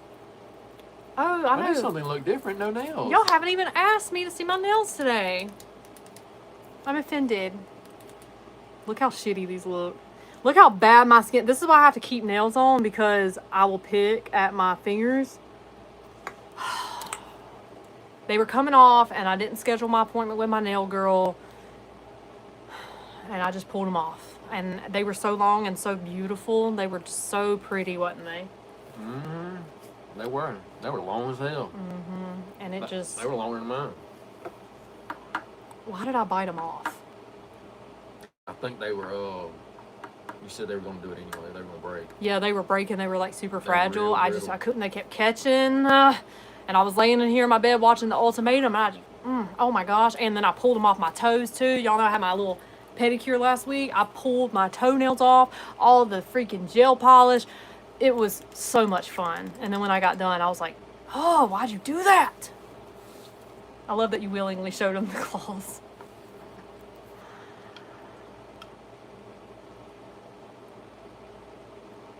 I did nails at home so much. Now I'm allergic to gel and it's having my nails done. Has he clipped his toenails yet? No. Yes, I did. When? After that live, I think. It's not the next Sean day. needs to show his dogs. No feet today? It's so satisfying, Sarah. Like, wow. The season of Ultimatum was something else. Don't tell me I haven't finished watching it. No spoilers, please. Oh my God. Oh my God. Oh my God. I feel like I cannot look in the chat for the next, like, 2 minutes because I'm so scared I'm going to see a spoiler.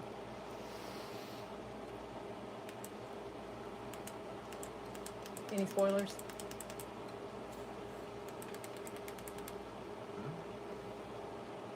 What's The Ultimatum? It's on YouTube. I mean... Netflix. It's on Netflix. And it's basically like people who want it. Hey, wait, the girl in here that said she had been with somebody for 7 years and they're still not married. This is a perfect example. like one of them want the other person to marry him, but the other person's like not ready. So you go on the show, it's called The Ultimatum, where you give them an ultimatum. You say that you, at the end of this experiment, you either marry me or I leave. But also, like, you basically break up with your significant other and then you start dating all of the other couples in front of your significant other. You choose who you want to start a trial marriage with. They move you in with this person you just met for, I think, 3 weeks. So you do a trial marriage with that person. Then y'all break up and then you go move back in with your original partner. And then y'all do a trial marriage. And then at the end of it, you either choose, do I want to marry him? Do I want to pick the new person? Or do we just want to split up? In general, it is the craziest thing that I've ever seen in my life, and I just but Paramount Plus. What? Is it on Paramount Plus? The Ultimatum is on Netflix, but it might be on Paramount Plus too.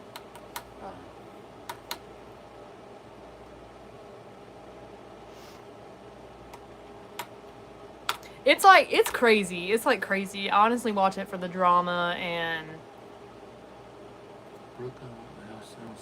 I think the show. Oh.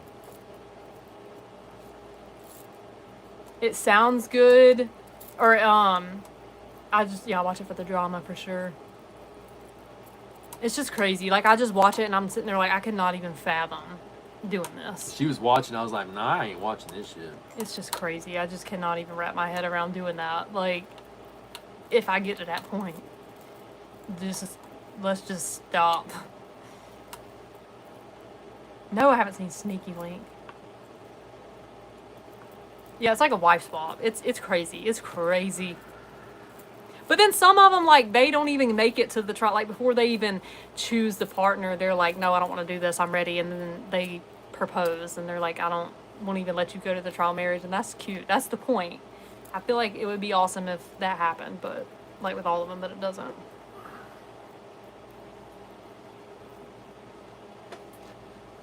Somebody said, everyone's kids go to bed. If you're a kid and you're watching this, take your ass to bed. This is grown folk time. Right. Even if scripted. Yeah, that's like Secret Lives of the Mormon Wives, which I thought that show was scripted, but I just really think they're all just that terrible to each other in real life. Like, I think that I just think it's transactional friendships. Because there's just no way you can actually be real friends and treat each other like that. I don't believe that. Come yell at my kids.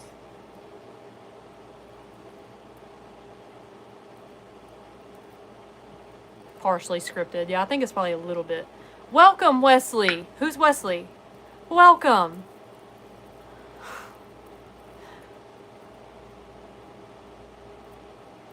Oh. What? What did we just watch? Oh, we didn't finish it. There's 17 minutes left in it. War Dogs. Y'all gotta go watch War Dogs. It's an old movie. It's got Jonah Hill in it. And who's the other guy? I don't know the other guy's name. He plays in like, Top Gun. That's all I know. I don't know him. Oh, Wesley. They adopted Wesley this week. Oh, I missed that comment. Now I get it. Welcome, Wesley. Aww. That's so cool. Congratulations. Miles Teller is his name, I guess. Yeah, War Dogs is so good. I just haven't finished it. There's 17 minutes left. I was nodding off. I couldn't do it. Oh, and The Chosen. Mackenzie said I want to hear someone talk about The Chosen. If y'all have not watched The Chosen. That's good, too. Oh, it's so good. It's so good. I've not seen... finished that, though. No. But I've not seen anything out there like The Chosen. What did we get on, like, season 4? Yeah, and we went to the theater, like, for season 3 and 4, I think it was. They, like, air the first, like, 2 or 3 episodes in theaters. Oh, man, it's phenomenal. If you don't do the whole God thing, that's totally fine. You should still watch The Chosen. I feel like they do such a good job at depicting who Jesus really was. Like, it healed all of, like, the religious trauma that I have. Because I was like... That's the Jesus that I know. That's the Jesus that I have, like, in my life. Like, that's, it's just so beautiful. I like Game of Thrones. Speaking of The Chosen. I literally like got this freaking book and I need to hang these up. There's just not all these pictures I would want to hang up because some of them would just be weird to hang up in my house, but I want to show you the ones that I do want to hang up. Oh, I love that one. Jesus with kids. Well, Children. no, the one on the bottom Oh. where he's paralyzed Oh. and he realizes that he can walk, and then I hope he has the one of him like hugging Mary. Oh. Where is it? These are so good. Oh, I like that one too. I think that was after the boat, right? Like after the fish. And he was like, Yeah. go be fishers of men or Yeah. something. And then, yeah, y'all gotta watch The Chosen. It's so good. Oh, I like that one too. That's really good. Oh, there's the fish. That one will be really cute hanging up. Where? Oh, there it is. That's the one of him hugging Mary. This is in the first episode. You can watch The Chosen on Netflix, and that one, oh my god, I literally bawled like a freaking baby on this one because he wanted to go with them, but he just couldn't. Ugh. Yep. I want to get all of them. This is just the collection, the season 1, but I got it at Ollie's, just in case anybody's wondering. I think Netflix has the first few seasons. You might can download Angel Studios and watch the rest of them. I don't think it's free anymore. You don't think so?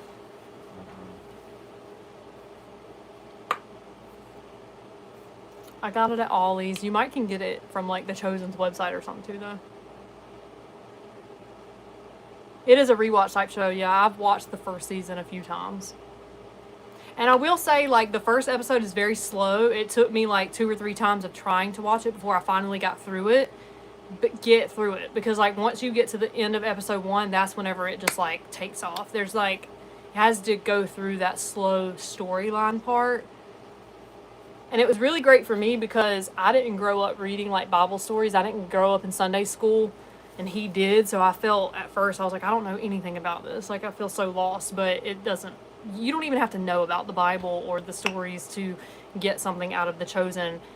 You don't even have to do the God thing to get something out of The Chosen. I feel like every single person can watch it and like get something out of it. The Chosen app gives every episode for free all the time. So you guys can download the Chosen app.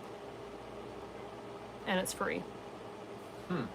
I did not know that. It used to be Angel Studios that was free, so they must have got their own stuff. Because I remember when they were on Angel Studios, they were taking like donations to fund like the next season and stuff, and like to keep things free. I want a shirt that says, if you don't do the whole God thing, even though I for sure do the God thing, just not organized religion. I know. I agree. I need to start. Will you write that down? If you don't do the God thing, and then do like a slash, and then do merch. I've been like brainstorming different like shirts and things that I would like to make that like resonate with me, and then put it out and see if people like it. And I feel like I might get to come up with something with that. What did you have to message Jacqueline about? Telegram. Sorry. Yes, we are the church. I feel like Blessed Mom and Dad is like, we're just our own church. We're just showing up and actually like doing and showing what it means to be the hands and the feet, which is the whole point of this whole like God thing, and the whole church thing is like to go out and like be it and do it, and we do that here. How do we get on Telegram? Download Telegram, and after you can either download Telegram or you can click this link that I just... Somebody said they talking about your post. They like your post about the bad news and what it is and isn't. The what? Your post about the bad news, what it is and isn't. Oh, yes. Or about the good news. Or Yeah, like if you listen to a sermon and at the end of it you feel like a terrible person, I would say maybe don't listen to that sermon or whoever's preaching that sermon again, because that's not grace. That's not the gospel message. You should never walk away from hearing that message and feel shitty or terrible or like you're not doing enough or you're not doing better. Like the grace message, the gospel message is you're enough just like you are. She said, Messy I'm and a minister and perfect. I Like, cuss. yeah, period. I love that. But yeah, people don't preach the grace message anymore, or they preach grace and then they add a but. It's like they're scared to preach grace. They're like, we can't preach real grace because like it's scary. Because like, what if we preach grace and they like still go out and they like be a human? It's like the grace message is the grace message. It's the good news for a reason, because it's done. It's finished. There's nothing you can do to mess it up. There's nothing you can do to affect the love and the acceptance that you have. Like, that's the grace message, and I feel like people are terrified of that message. I can never share it because people go, well, no buts. That's the end of it. The end. And I love that. And I've operated on that grace message since I was like 13 years old, and it's changed my life. It's changed my entire life to be able to walk around and know that I'm never disappointed, or I've never disappointed God. Like, he's never looked at me and been like, damn, like, you just really can't get it together, can you? Like, even when I don't get it together, he just looks at me like this helpless little child. This little baby down there. Like I look at my kids. I'm like, I mean, well, see, that's the other thing. I can't even say like I look at my kids because I'm not a perfect parent. I'm not a perfect mom. He's not a perfect dad. But we do have a perfect father. Like, if how much more perfect, like, do you think he is? Like, if we can love our kids so unconditionally, for the most part, right? Sometimes they really test it. If we can love our kids so unconditionally, how much more perfect do we think our Father can love us? Like, come on. I love the grace message, and I don't know why people are scared to preach it. They call it feel-good messages. Are you supposed to feel like shit in a relationship with God? I'm confused. Like, I don't think that was what he came to do, is make you feel like shit. I don't never feel like I just, that's the way it's supposed to be. You should literally never feel like God is looking down on you, or like you're not doing enough, or think you're gonna be better enough. It's like, no, you're literally fine just the way you are. And like, when you accept that and you know that, everything else just happens naturally. You don't have to do anything. I don't never attempt to be who God wants me to be. I don't never like try to be who God wants me to be. I just be. I just be. I just do. And even when I like, quote unquote, like mess it up, I don't mess it up. Because he works it all together for the good anyway. Like, it's just crazy. You can't mess it up. That's the other thing. Like, We just talked about this. the fact that we think we can mess something up is probably comical to God. He's like, oh, you silly little human. You think you're that powerful that you can mess up what I have planned? Think again. And I've had to feel like that about this group too. Hold on. Please pray for my best friend's family.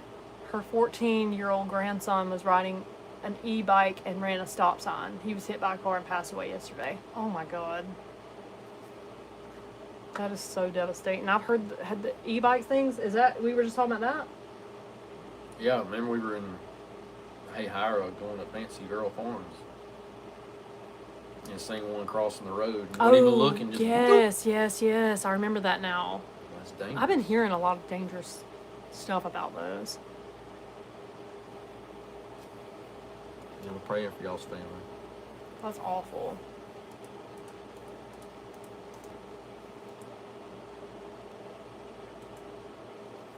I seen someone post something online the other day talking about they can't stand sinners preaching.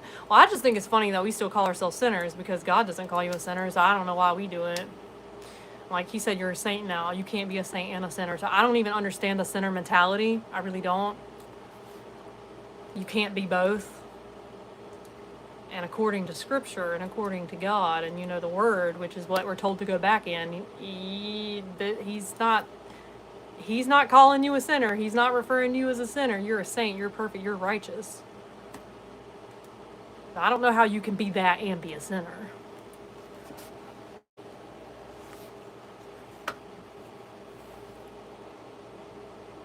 Y'all are so close to me. I've been wanting to try Fancy Girl Farms. How was it? It's so good. Every time we go, it's good. I had their ribeye. It was really good.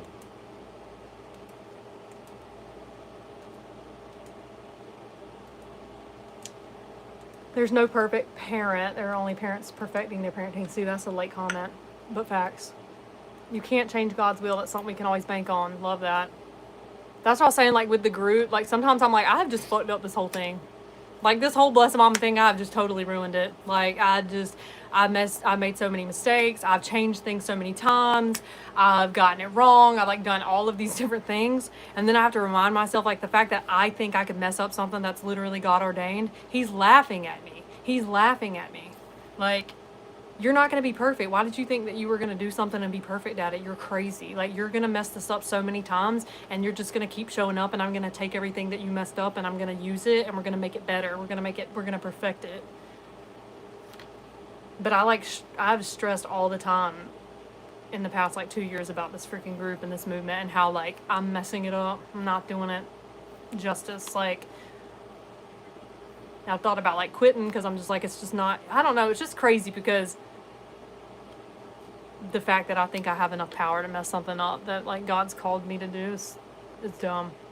And, like, same for you guys. That would be like parenting too. Like, you thinking that you mess up your kids, or you're not doing a good job parenting, or your job, or a spouse, or whatever. Like, you think you mess something up. Like, silly little human. Like, you think that you can actually screw up something that God has planned for you.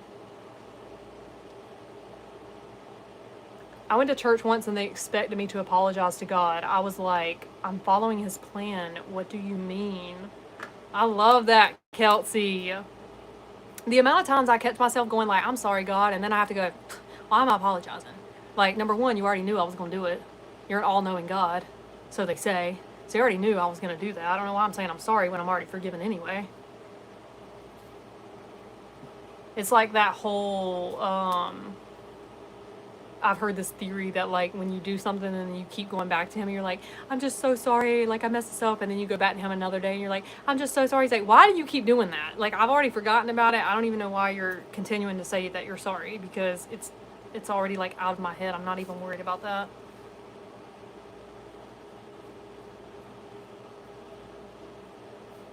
Can we do the mom and the dad reveal? I'm tired. I am too. And I'm gonna have to be up for, like, the next 3 or 4 hours, like, probably yapping my head off to the mom and the dad, and then it's just gonna be crazy. You're tired? I'm tired, girl. I'm tired. I'll say I'm sorry, God, at least 20 times a day. I get it. I do too sometimes. Something will come out of my mouth and I'll be like, I'm sorry, God.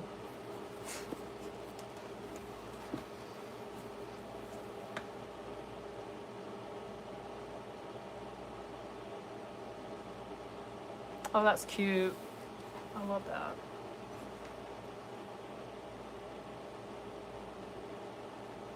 But isn't when you repent, you basically apologizing? Yeah, Crystal, that's basically the same thing. And there's also, like, a lot of people that think they have to keep repenting. Like, if you don't, like, if you, like, mess up today and, like, you forget to repent before you go to bed, and God forbid you die in your sleep and you didn't get a chance to repent, then you're screwed. And that's just not true. That is just not true.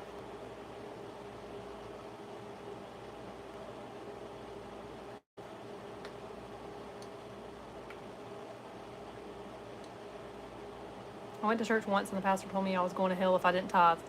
Yikes. Yikes. We don't tithe to a church. I think I talked about that, but because we don't have a church, we're not attached to a church. But we do believe in the power of tithing. Like, I do believe that when you're generous with your money, it comes back tenfold.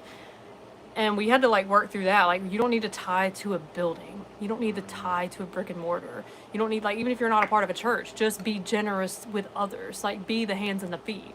So we would start taking, like, 10% of what we made and putting it, actually, we would pull it out in cash and then take cash with us out into town. And I would just, like, be like, God, just show me who you want me to give it to today. You know, like, whatever. And it didn't always happen that day. Like, sometimes we'd be walking around with it for weeks before we finally, like, came across someone or had this encounter where we knew, like, oh my God, this is the person. Like, I can feel it. And we would just give them the money. And then before we gave it to them, we would tell them, look, this is, like, really weird what we're about to do. We want to tell you why. You know, we love God, but we don't love the church right now. We're having a really hard time with that, but we do believe in the power of tithing. And so we take our 10% and we put it away and we go, God, let us know who you wanted to give us to. And he said it was you. And then we end up like getting lost in conversations with a stranger about God and church and belief and faith, and it's just crazy to watch him work like that. Mm-hmm. No telling what he's doing in their lives. Right. Or what that encounter does for them. Mm-hmm. Yeah, because It might not even be about the money. Maybe it's about being seen. it's literally what we do here. Exactly. It's not about the money. The money's the vessel. That's it. The money's like the thing that God uses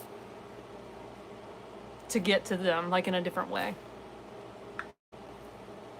And it's crazy. And I will say, like, I don't know if I've ever told y'all this, but there was like one time that I felt like I had $100 bill on me. And I've always, before I give it to people, I like tell them the tithe story, because it would just be weird if I didn't, right? Like, I feel like I need to tell you why. And that might be the human in me and the ego in me. And we were in TJ Maxx. We were at the checkout. There was a mom, her daughter, and then a baby next to us, I guess. I can only assume. They were Hispanic. I kept seeing out of the corner of my eye there was something going on with their card. It almost looked like maybe they were having, like, their cards was declining. I don't know, but I just immediately felt like it's for her today. Like, that's the person I'm supposed to give it to today. But we were in the middle of, like, checkout, and there was all these people behind me, and I was like, I don't have time to, like, give this whole story right now in the store. There's too many people in line. But then the other part of me was like, I don't want to just hand her a $100 bill and walk away, though. That's so weird. I don't want to do that. But I knew it was what I was supposed to do. Like, I just felt like that's just what you're supposed to do. And so I did it. I grabbed the $100 bill and I said, this is for you. I just feel like you're supposed to have it. And I handed it to her, turned around, and we walked out. Whole time we were walking out, I was cringing. Like, I was just like, oh my gosh, like, what the hell? They're probably going to think you're weird, like, that you just gave him money and walked out. I felt like I needed to do something and explain myself. We get out to the car. He opened up what'd you do? Open up the door for me, and you turned around and saw the lady running out of TJ Maxx. And he was like, babe, like, she's coming out here. And I was like, what? And she's running to me. She gets up to me, and all she can go is, thank you.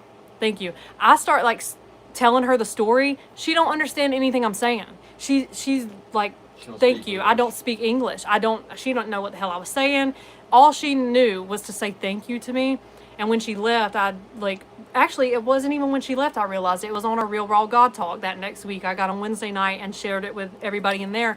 And they told me, there was like, Brooklyn, God didn't want you to give her the story because she wouldn't have understood it anyway. And only he would have known that. If I had sat there and gave her the $100 bill and started yapping, it wouldn't have made a difference. She didn't know what I was saying anyway. And that's so powerful to me, and that's proof that, like, God knows so much more than you, and you don't need to understand everything he's telling you to do. You're not supposed to understand everything he's telling you to do. You're just supposed to do it. Obey. Just be obedient. It doesn't have to make sense to you. You can cringe, you can think what you want, but if he's telling you to do it, just do it. And I did that, and then, like I said, just realizing he only wanted me to just hand it to her because he knew she wasn't going to understand anyway. And that, like, that's the God wink. That's the whole, like, how can you deny the existence of God when something like that happens? Because there's no way that any of us could have known that she wouldn't have spoke English. Even if she was Hispanic, that doesn't mean anything. Like, it's just crazy. I just love God. Like, God just really be Godding. And I love that. He's such a good God. So if you want to tithe, but you're like, I don't really love the church right now, I encourage you to do that. Even if it's just $20. Like, just put $20 in your pocket and just carry it around with you for the next week and be like, all right, God, like, who do you want me to give this $20 to? And you'll know. Like, you'll know.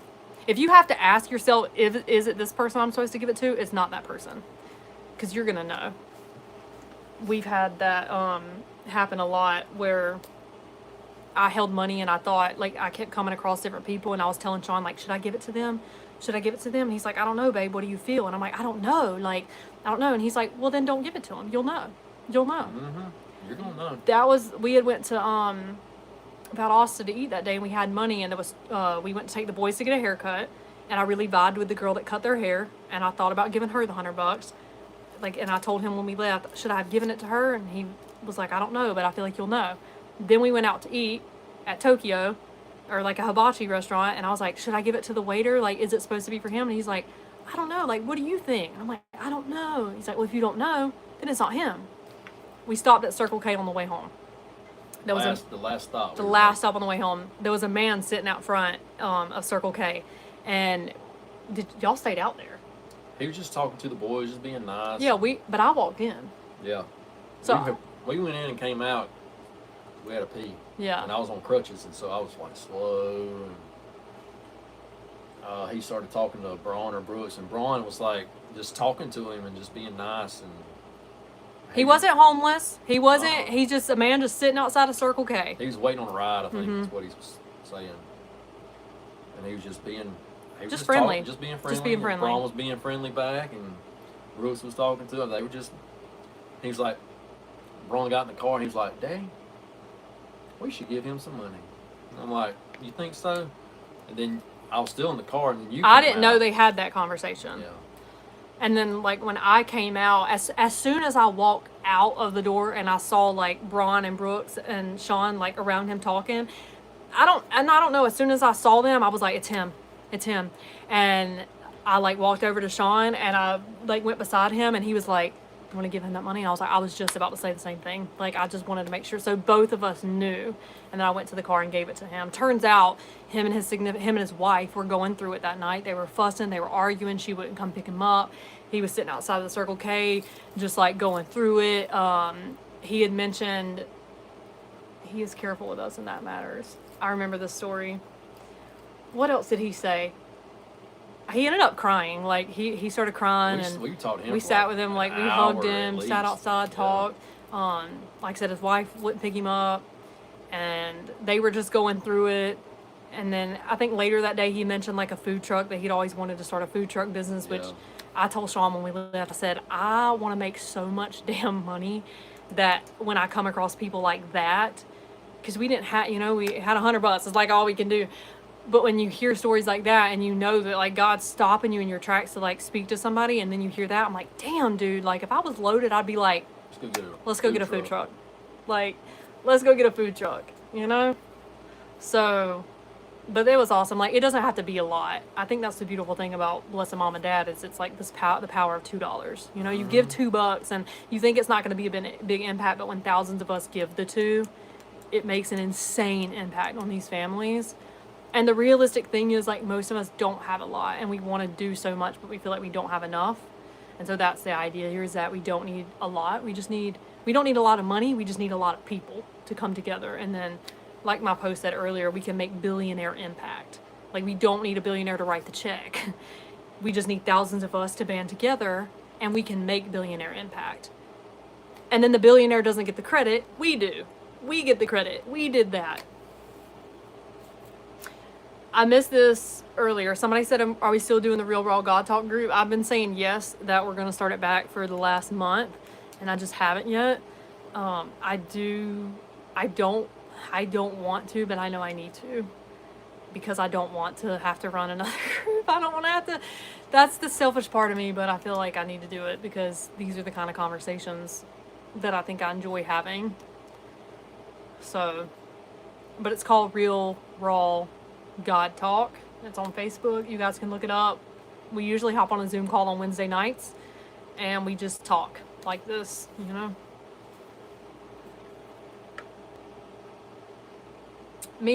Wait, what? I don't know. Yeah, that one. I just don't know what it's saying. Me a second, and I heard a voice that said, fill this tank up. And I did just that. It's a blessing to be a blessing. It is. Mm-hmm. And y'all are a blessing. Like, even if you think your $2 isn't a lot, you are. It is. It's enough. It's when everybody thinks $2 isn't enough and then they stop giving that. It's like, damn, but like, if you just throw your $2 at these moms and dads.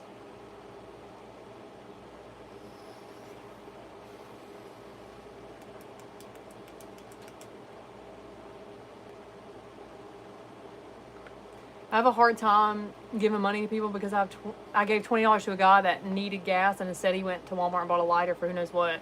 Angelica, I get that. I think, like, this is something we talk about in the group a lot too, is like just feeling like led to give to someone. And then, like, that initial, I feel led to give this to the person. And then the next thing that kind of takes over is all of the things to talk you out of being generous. Like, oh, but what if they buy this with it? Oh, what if they don't really need it? Oh, what if they this? What if they that? That's like not even for you to worry about. You reap what you sow, right? So, like, you're being called to be generous. You're not being called to police the way that they use that money. And that's what you get rewarded for, right? You get rewarded, you get the blessing, You get the fruits of your generosity, right? What somebody else does with that money or the way that they act once they get that money is not it's really not your business. Like, and I'm not saying that to be ugly. I'm just saying, like, you're only responsible for you. So, like, giving to homeless people, like, I give them money and they could definitely go out and probably buy something with it, but it doesn't matter because I did what I felt I was led to do. And that's all that God calls and asks of us, you know, is to do what we feel led to do. And it's just like kind of funny that that's coming up because we talked earlier about, or like in my comment section, I was basically saying, like, I know a lot of people have fell off from the group for like all the confusion and the changes and the ups and the downs and things like that. And someone in the comment section had said that they fell off once they saw someone in the group that was given money, right, from us, basically turn against the entire movement. And then they stopped giving.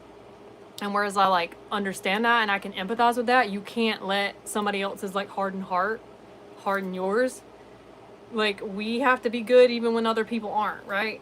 Like, even whenever people betray you or somebody does you dirty or you have trust issues or all of these things, like, you can't let those things keep you from continuing to be the good person, right? And so, like, I understand, like, the money thing. Like, you give somebody money and then you see them do something like that with it and you're like, I'll never be generous again. But you can't let that kind of stuff keep you from being a good person. And so, like, just like in the group, you know, like, we put moms in, we have a mom and we have a dad of the week, right? Like, we pour into these moms and dads of the week. There's no guarantee that the mom is actually going to go out and spend the money the way that you think she should spend the money, right? They might not use it the way you think, or you might look at their life and go, I don't really think they need it. You know, like, I'm being evicted, they have a house, they don't really look like they need the money. It's not our business to dictate and decide and police the way someone is, what they do with the money. None of that. Like, we show up, we give because we're called. That's it. And you have to trust that because you're showing up and being a good person, you reap what you sow. You can't let other people's actions keep you from being obedient. And I hope that that didn't sound like I was, like, gunning for you because you said the 20 thing. It's definitely, you're not the only one in here that feels like that. I just want to, it's just weird that that came up when we just had a conversation about that earlier today. Well, I had it with another person in the comment section. I was like, I understand, like, feeling like that, you know, like, you don't want to give anymore because you realize that someone didn't handle it the way that you thought. Like, I get that. I've felt the same things that y'all have felt, but we got to just keep doing what we're doing.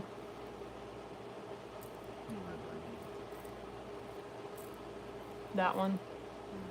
I think it's Kim. Kim said, thank you for the reminder. It was intentional for me to receive that message. Thank you. I'm glad. And I didn't really want to talk about it either because I didn't want to bring up anything like negative and stuff like that. But it just kind of felt ironic that somebody was talking about that, and that was something that happened today.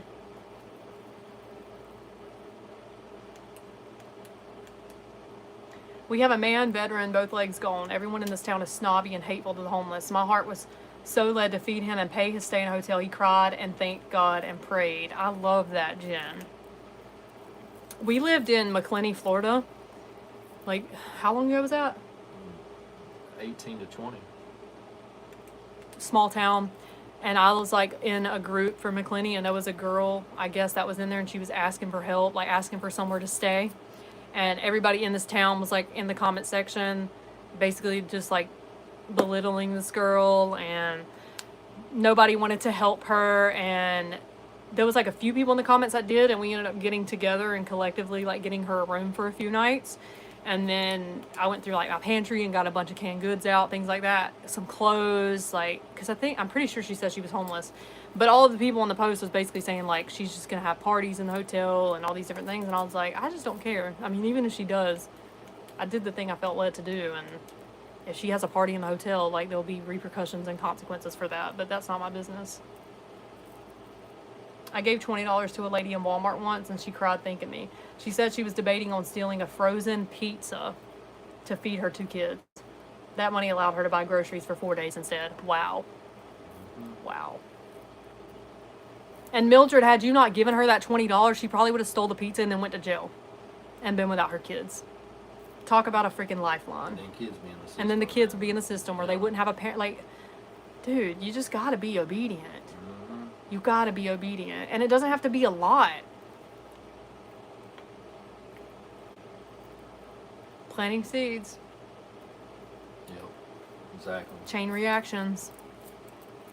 It's like when we did that Bless Scroll Give thing. I think it was around Christmas time where everybody dropped their cash apps in the comments, and it was like basically a challenge to just scroll and then stop on one, and whoever it was, like, give to them if you feel led. And somebody gave someone like $3. That girl reached out to me privately and said, this is gonna sound crazy, this shouldn't even be a big deal, but it is. Her son wanted to buy like a boogram at school, a candygram, boogram or something, and it was $3, and she did not have the money. She did not have the money to give her kid, and she felt like the worst mom ever that she did not have $3 to give her kid. What are the odds that that girl would have sent that girl $3, and that the boogram was $3, and that was a conversation that her and her son were already having that night? Like, it's crazy, y'all. It's so crazy.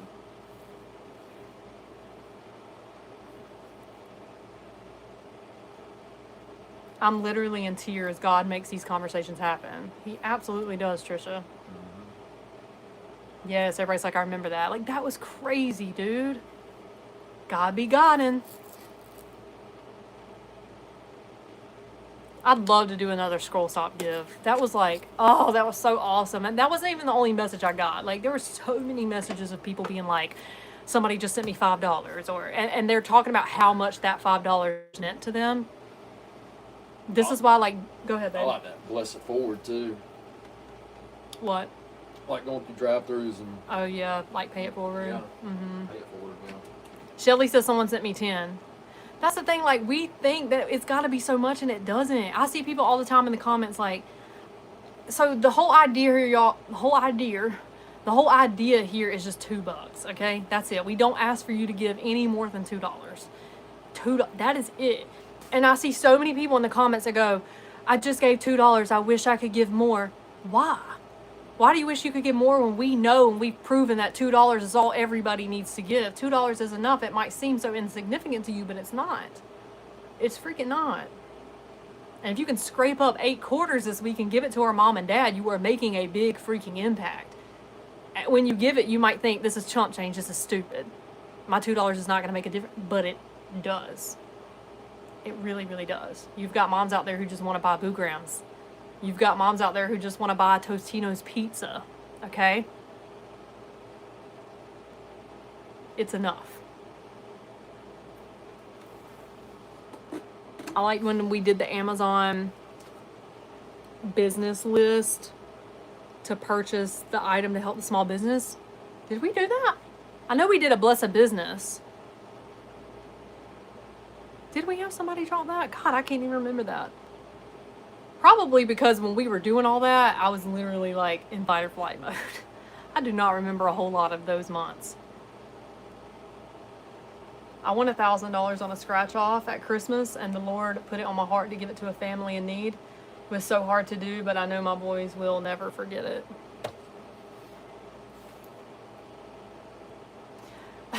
I just want Rocky Road ice cream.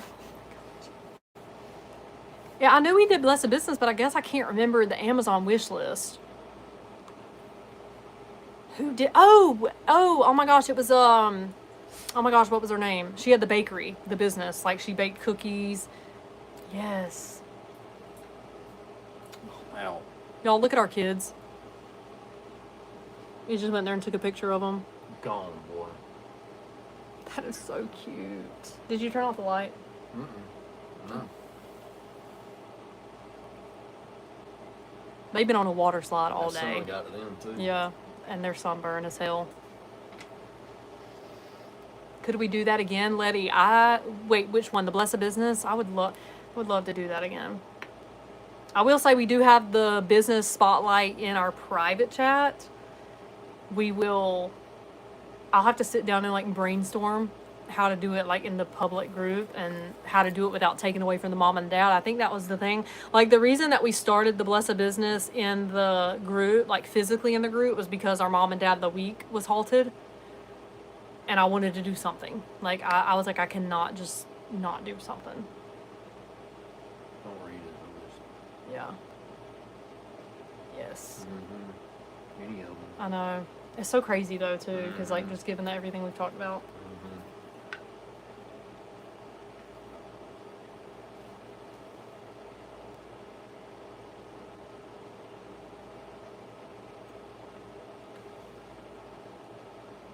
But yeah, that's the only thing. Like, we do blessed business in the group, then we have like, or we have our mom, and we have our dad, and then we have our business, and that's just like a lot going on in the group, which is why I have like a delegated spotlight thing in our private chat, because our private chat is not about anything. Like, we have book club in there, follow train, post your little wins and big wins this week. We have like a state chat where you like pin the state that you're in. So like that one's just more like broad.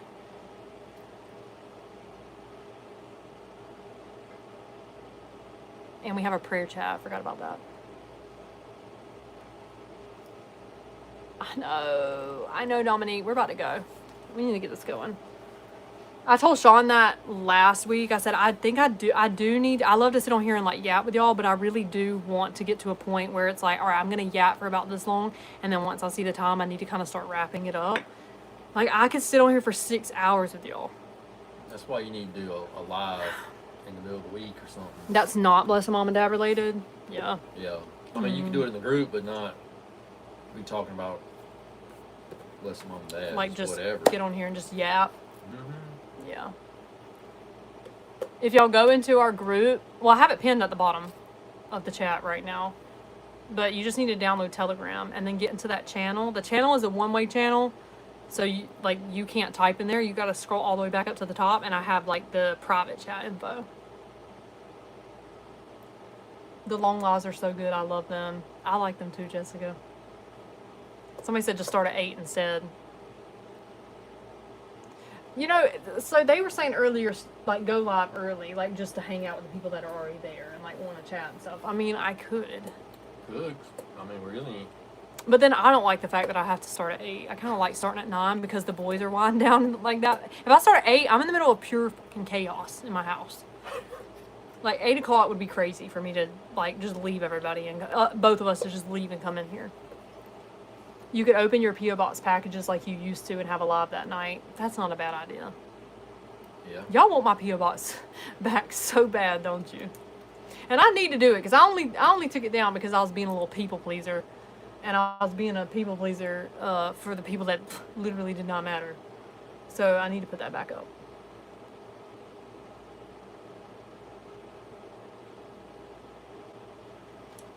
You could just go ahead and just do the mom and dad first, get it out of the way, and then. That's not a bad idea, actually. Because the people that. Yeah, because like majority of the people that are watching this right now are only here for that anyway. So maybe we do that. Maybe we start the live and be like, let's just go ahead and knock this out. Call mom and dad. But then mom and dad have to wait for me to yap for the next 3 hours on here. No, you could go ahead and do that and then. And then end it and then on. finish the live. Yeah. That's not a bad idea. Maybe. I don't know. We could try it.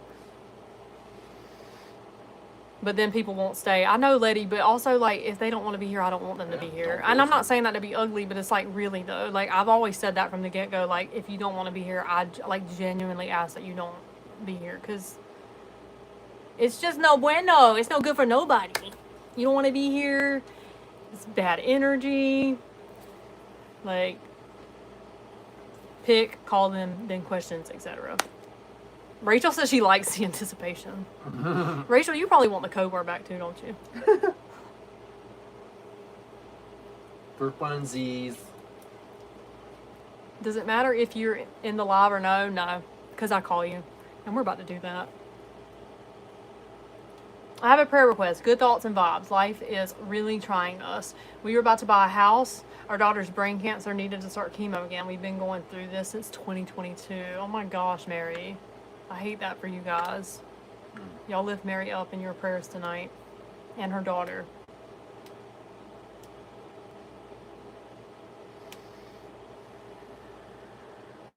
Y'all bring back the code word. Y'all, I am not, the pitchforks and the knives, the pitchforks and the fire that would come for me if I brought back the code word.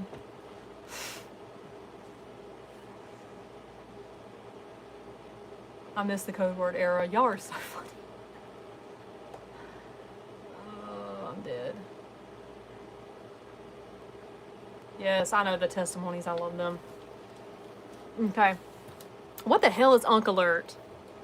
I don't know. I don't know, but they do it a lot. Did we look that up on Urban Dictionary last I time? thought you did. I just don't forgot. Let's look it up. No, that was another word that we looked up. It was like some kind of the trad wife. Oh yeah. That's what we looked up last time. So let's look up Unk Alert.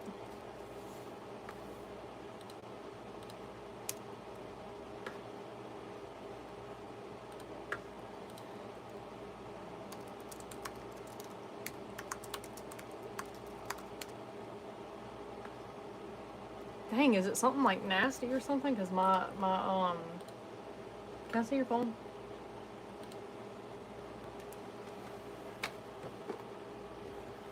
Computer being slow in it. I know, I need a new computer, bro.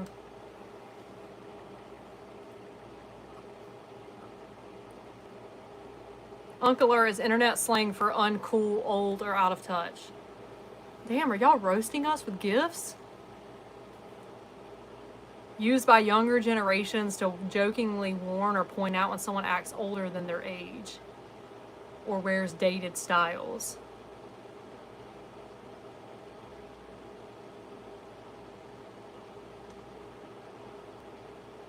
Oh my god! Hold on, sorry. Pray for the families of the victims of the murder-suicide. No. Well, still, though, the murder-suicide in Vidalia, Georgia, I've not even heard that. I ain't either. That's crazy. Can we please pray over Mom and Dad before reveal? Yes. Thank you for the super sticker too, Carrie.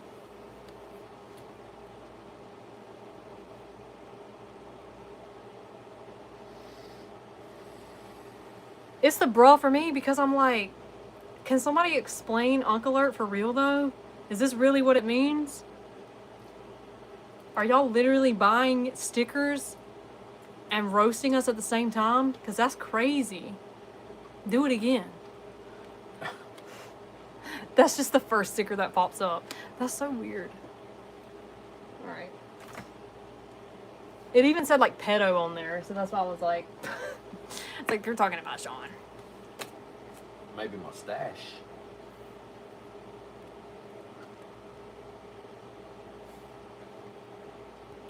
It just means they're calling y'all old.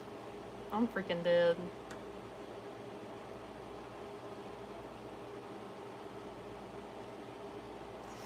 Alright, well, let's get into it. Let's get her done.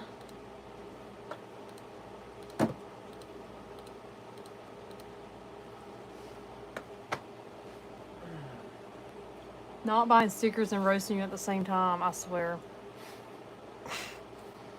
Definitely a roast. So they're roasting Sean, not me. Is that water? Yeah. If there's any left. That was my second glass. What was that cup that I have where you could see my lips through it, and I was over here like, was it the coffee cup or the coffee mug? I think so, maybe. Had to be.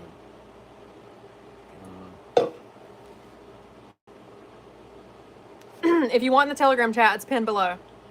Or you can go, not the Pizza House cup. I forgot about the Pizza House. Pizza House? Yeah, it was the coffee pot mug. Damn, what was I saying though? The Telegram chat's pinned below, or you can go into the Facebook group, the Blessed Mom and Dad group, and click the feature tab at the top, and it's in there.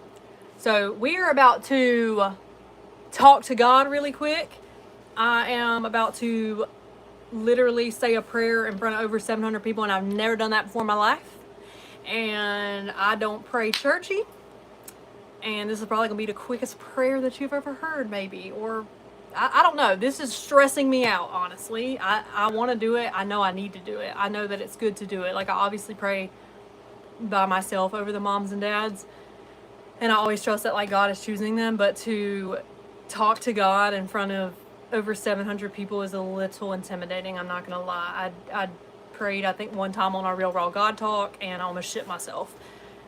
So prayer is just very intimate, and it's very private to me. And so, yeah, I appreciate you, Kelly, for putting me on the spot. Thank you. And I'm just kidding. I'm just kidding. All right, God, thank you so much for allowing all 770 of us to be here tonight. God, we know that this mom and dad that you were going to choose tonight is the mom and the dad that you chose, and that you see way more about their life than we do. You've chosen this mom and dad because you know what they're walking in, and you know what they're about to walk in, and we trust that they're going to be the perfect mom and dad for the week. God, I just thank you again for letting us come together, and I hope you keep everybody safe tonight. I also want to pray for everybody that's hurting right now on the live, everybody that's going through anything that is hard or any part of them that is unhealed. God, we just ask that you would move in their life. And that's all we've got. We love you, God. Thank you so much for letting us be here tonight. And God, you do your thing. Amen. Amen. And that is my prayer life, in case you were wondering. But I never close my eyes when I talk to God. I'm always like, eyes wide open. Like I was at, that's mouth wide open. Amen. Not me over here crying. The fact that y'all are crying over my prayer, I'm a little geeked. Cause what? I'm literally shaking right now. Ah! It'll get easier. It'll get easier. I'll try to start doing this every time. My heart is literally racing. I feel like I'm about to pass out. Yeah, he never said eyes had to be closed. I know that. I think I needed my eyes closed because if my eyes were open, I would have been panicking. Or sidetracked. Sidetracked. Yeah. You praying to God and look in the comments. Yeah. My heart started beating fast. Yeah. I sounded like a pro. Thank you. Thank you, girl. It gets to the point, like, in the prayer where you're like, what else should I say? I feel like I need more to say. But that's the religious trauma. That's that indoctrination. That, like... That's when it's time to get off. Right. Because if you don't have anything else to say, that's fine. Mm-hmm. Prayer doesn't have to be perfect. And I, of all people, tell people that. But then here I am, like, I'm so scared. I'm scared to pray. I could have literally been like, God, do your thing. We love you. Amen. And that's also good enough for him. So I don't know why I was tripping. We do the retreat the end of September.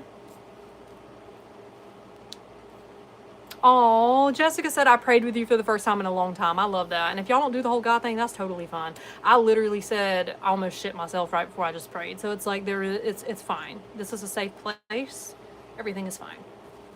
But we do love God around here. I want to be like Brooklyn one day. Letty, I want to be like Letty. Letty is good. You are perfect. I get so nervous praying out loud in front of people too.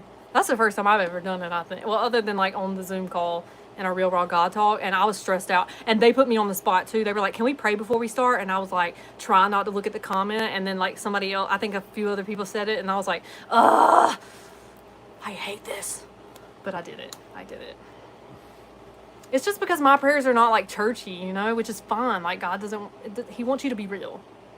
Like if I had started that prayer and been like, our Father who art in heaven, he'd have been like, I know you lying, because that is not how you pray. So. This ain't Brooklyn? Yeah, he'd be like, who the hell's that? That's why you just pray and just talk normal, because he knows if you're lying. He knows if you're not being yourself. And he wants you. He wants real you. He wants the real you. I'm still shaking, by the way. Not bad, but there's still a little bit of shake. Kelsey said, I know, Kelsey, I've had her. Kelsey prays on our Zoom calls all the time. I'm like, I'll be in the chat. I'm like, Kelsey, can you close us out in prayer? I'm like, please say yes, please say yes, please say yes. And she like, hell yeah, girl. I can't wait to pray. I'm like, oh yeah, love that. And she be like, praying. Like, she's going to hit everybody in her prayer. Like, you're going to lead the prayer like, oh, she was speaking to me. Love that. I'm telling y'all it's a safe space, and I'm over here and I need to tell myself that it's a safe space. I can pray. It's fine. Who is Art? Our Father who art in heaven. She said, who is Art? I'm freaking dead. That reminds me of that. I saw a TikTok or a video this week of the ramp. Remember? The ramp, and they was like talking. It was ugly, but I'm sorry. I laughed because I don't believe everybody has the gift of tongues. I do think some people just be lying, and it just looked like they were lying. And somebody in the comment section was like, did he say "Baa Baa Black Sheep"? That's my favorite nursery rhyme because it was like "Baa Baa Baa Baa," you know. Anyway, moving on. I love you. If you have the gift of tongues, I love that for you. Pop off, queen. But some of them just be playing. All right, let's go. Let's go. If you want it, you can get it, let me know. Oh my gosh, I'm still shaking. Is there not a share button for the live? I wanted to share it with my mom. There is. On mine, in the bottom right-hand corner, there's a little arrow that goes like this. And if you click it, it says copy link. And you can copy the link and then paste it into a message. All right, let me clean my back, the back of my camera. Double chin. Period. All right. Okay, I'm gonna click on both at the same time again because I really liked doing that last week. Y'all ready?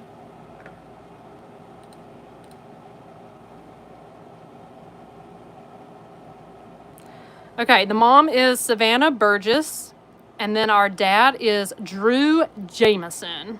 And as always, you guys can always go to blessedmomanddad.com/transparency, and you can look at all this nerdy shit that our developer did for us. I say nerdy because I don't know what any of it means, but he loved it, and if he likes it, I love it. So it just shows you how it works. I don't know. It shows the codes and the inputs and all of that stuff, whatever. And then it tells you how to do it. I don't know. Okay. But if you do, go for it. And then you can literally go back to all the audits and look at those. Okay. All right. Now let's see if they want to be called on live. Oh, I should have prayed. I should have said, God, please let them want to be called on live. Even though, like, it's already done. Like, if they don't, there's nothing I can do. I mean, he can't do anything about that. But let's see. Well, I need to see if they are in the group first. Okay, Savannah does not want to be called on live. But also, fun fact, 3, 4, 5. This is her 5th time applying. So she's applied every week for the last 5 weeks. I love that for her because she probably did not think that she was gonna... She's gonna be shocked. Are you shocked? All right, let's make sure she's in the group. Why is the picture over here? Oh, okay.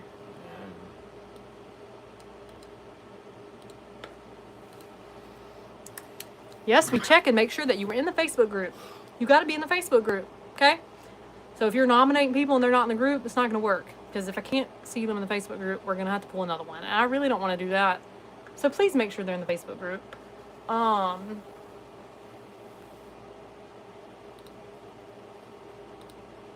Okay.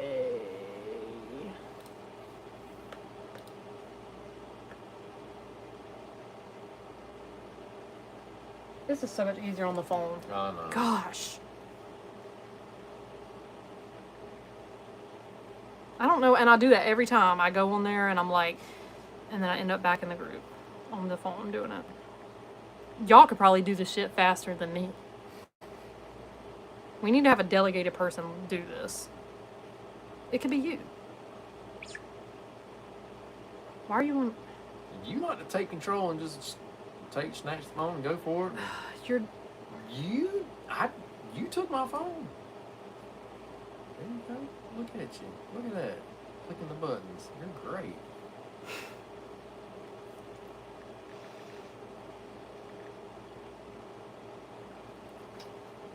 Burgess. Yeah, but when I posted her URL, it wasn't Burgess, it's Mayfield. Okay, Savannah Mayfield is in the group. She's been in the group for a year. All right, and then let's look up Daddy. Drew does want to be called on live. Turn up, Drew. Let's go. All right. And Drew has also applied. I mean, I guess this is, I don't know if this is important, but 4 times. And so this is his 4th time.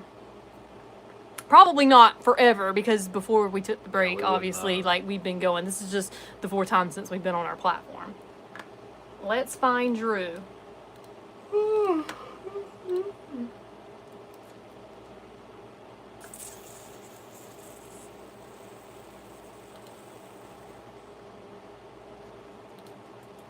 Drew.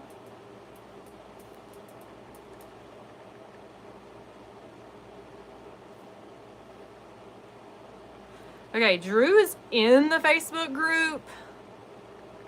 I want to look in Blessed Dad too, though, and see if he was over there.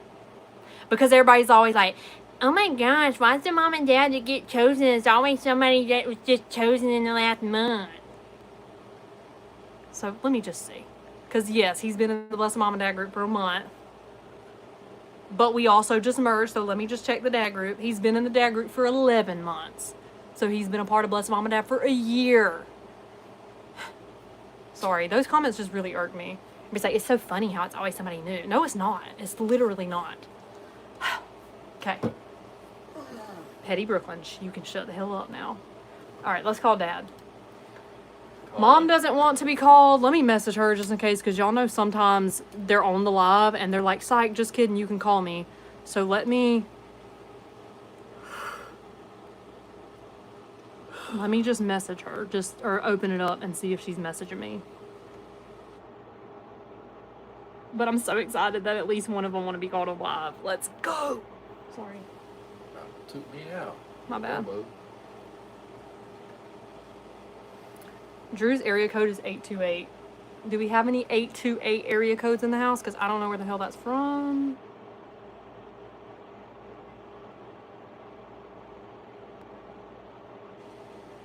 Is that right? I'm blonde. Just making sure. Yeah. Have Sean call. He never does. Oh my gosh, y'all. Do you want to do it? He has not got... Y'all, this is why we merged the groups, okay? Because Sean was running the Blessed Dad group. And it was Poorly. no, it was no bueno. It was no bueno. I'm not cut out for this. This is why I force him to be I'm on... support. You got this. He's a support team. He's the support team and he takes all the notes. Note taker. Your call has been forwarded. Oh, he got do not disturb on. We about to completely bypass that, baby. Your call has been Oh, forwarded. hell no. Your call has been forwarded to voicemail. Drew, how you gonna say you want to be called on live and have your phone off?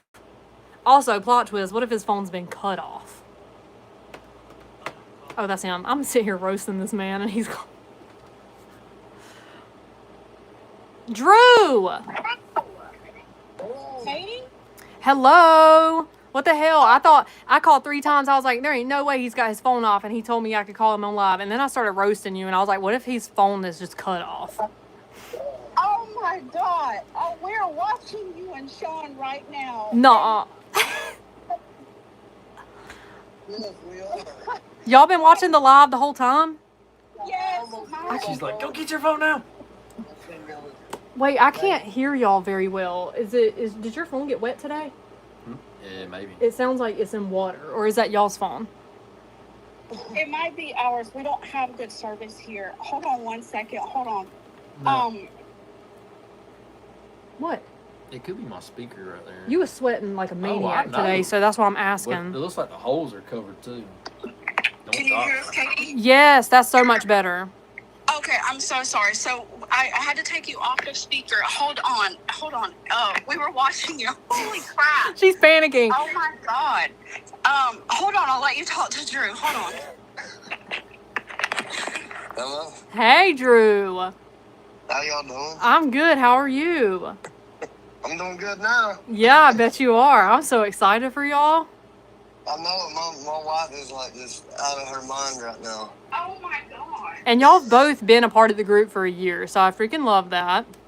Yeah, she's been following you like every Sunday, like forever. And she just drags you along. She's like, yep, you're a part of it too, bro. Yeah, I'm like your husband in the background. I'm sitting here beside her every Sunday. I love that. So when I called you, it said Asheville, North Carolina. You guys are in Asheville? Yes, ma'am. Yeah. Which is where the really bad hurricane was. So, like, did you guys have anything, like, happen? Love it. Yeah, we were right in the middle of it. Luckily, none of our family really got hit bad, but a lot of our friends and community, it did get hit hard, yeah. Yeah, but y'all's place was okay, luckily? Luckily, yeah. Yeah, thank Lord. Yeah, that's awesome. me and a girlfriend went up that same, like when all of that was going on, and we went up there for like 3 or 4 days and helped around like town. We were in like Burnsville. I think they got hit really bad. So we went out there and helped out, but it was just traumatic, honestly, to see the way that y'all city was hit. Oh yeah, it was devastating. Yeah, we done a lot of volunteer work. I've done a lot of saw work for a lot of people up in Rims Creek and out in Swananoa area. Yeah, it's crazy. So all right, tell us about you. I'm 38. Wait, it's bad because I put the whole story on mine and left Drew's blank. You had nothing because it was coming up and I was trying to hurry to put in your application and I didn't even put in nothing for you. It's all on mine, the whole story. We just recently opened our own painting business. I've been a painter for 10 years and I brought her over to painting with me. And we've been doing discounted work for people around the community, trying to help out, elderly people or anybody, family members that have new kids or somebody that just wants to freshen up to their house. It's been. Can I talk to Katie? Yeah, see. Look, the wife, the women, they always have more to say. We get it. Katie, I don't know if you realize it, but I'm the girl that you've been talking about to this week about the peppers. I'm the one that asked you about the peppers that Sean was taking this week. Nuh-uh. Yes, that's me. Oh my gosh, that's crazy. Yeah, so that's us. So a little bit about us. You're a little bit muffled now, sorry. Can you hear me now? Yes. Okay, so a little bit about us. Me and Drew's been together since my birthday of last year, and we've been inseparable since. And there's 7 of us here. Wow. It is me, Drew. I have 3 kids of my own. Drew has 1. So we have 4 kids, plus we have a grandbaby. We have a 10-month-old grandbaby in the home. So I've been an over-the-road truck driver for the past 10 years, and the economy tanked, and I decided to come home and work on his dream and put mine aside for a little bit, and we're just trying to make it through. That's why I said it was so crazy. My whole story up on my application, and I didn't put anything for Drew on there for you guys to read. Yeah. Well, it wasn't a mistake because I think last week I read a story. I don't know if it was last week or the week before, and I just feel like it took away from the opportunity for the mom to share her story live. Yeah. And so I think, honestly, we're going to take that off because I think it means way more coming out of your mouth, on the live. So. Well, it's like you said, either last week or the week before, situations typically don't change a lot, and it's really repetitive to try to tell our situation every single week, which it's fine, but it's it's a lot to put on there. You're more vulnerable on person and live, and this is crazy. This is freaking crazy. I mean, everything we've been struggling since June the 2nd. We opened the business on June the 2nd, and to get our name out there in a saturated field has been so hard. We're up against a lot of other painting companies, and if we give up, then we have 4 babies in here that watch us give up, and we're not married, we're living together trying to raise these kids, but it's still just as much his dream as it is mine. You still help who your partner is, regardless. We're trying. Right. We're trying. And this was just, everything just seems to be falling into place. We were contacted by a contractor that is doing Helene houses. So hopefully in the middle of August, we'll be on our way to Lenore, North Carolina, to repaint Helene project housing for the government. And that would be awesome. Because like my story, if you have the ability to go back and read my story, it's just, I do have my 22-year-old is the one who gave us our grandchild, and me and Drew just busting butt out here through the challenges daily is why we don't have a grandchild in daycare. we're trying not to do that, and my daughter is forwarded the opportunity to have that time with her son when me or Drew didn't get that at all. When we had kids, we were struggling parents and daycares and leaving them with whoever we could in order to work, and that's just not something we wanted for our own grandkids. So we're doing it where we have a roof over our head, we have food in the pantry, and we're trying. We're really trying. Right. So how, like, you probably put this in the story, but I hope you don't mind me asking on live, like, what's the situation with the grandbaby? Like, do you have the 22-year-old with you too? Yes, ma'am. So Okay. we both have a 14-year-old. So I have a 14-year-old, an 11-year-old, and a 22-year-old. And then he has a 14-year-old. And then we have the 10-month-old grandbaby. We're in a 4-bedroom, 1-bath house. So we all share a bathroom. Unfortunately. Yeah. I'm like, there's Yes. 4 of us sharing a bathroom, and it is Yeah. hell. So I cannot imagine 7 in one bathroom. Yes. So my daughter's, the baby's biological dad was in a horrific car accident last year, and it broke his back and it broke his legs when he was on his way from Virginia to here. It was about 3 hours when he should have been here, and his location was pinging at a towing business, and we got in our car. He wasn't answering the phone, and unfortunately we had to find the car in a disarray. I went immediately to the hospital, and luckily he's alive, trying to get back on his feet, but that put his career at a halt, and now he's just a cook. So he is in the baby's life. He does come get Ezekiel and give my daughter a break 2 days a week when he's not working, but he puts in 55 hours a week at a local restaurant, and if the baby needs diapers or formula or clothes or something, he is a trying father, so we give him that part. But they don't live together; they're co-parenting. Wow. Oh, but this is so crazy. Like he said, he's Drew watches Sean. This is like, I have you guys every Sunday, and there needs to be more of you guys. And you praying tonight, you really needed. I hope more people prayed for you than you prayed for us, because this is, you deserve it, man. Both of you. There needs to be more of you guys out here. Well, thank you. Yeah, I appreciate that. So you watched the live tonight, and we were talking about, like, blessed business. Did you hear that part? No.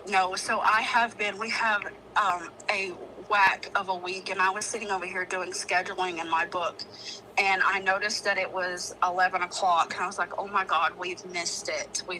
So I logged on, and I was like, they're still on live. Wow. So we missed that whole thing, and we came in, and then my phone was acting up, and I was like, Drew, let me have your phone. I was like, I'm about to connect to your hotspot.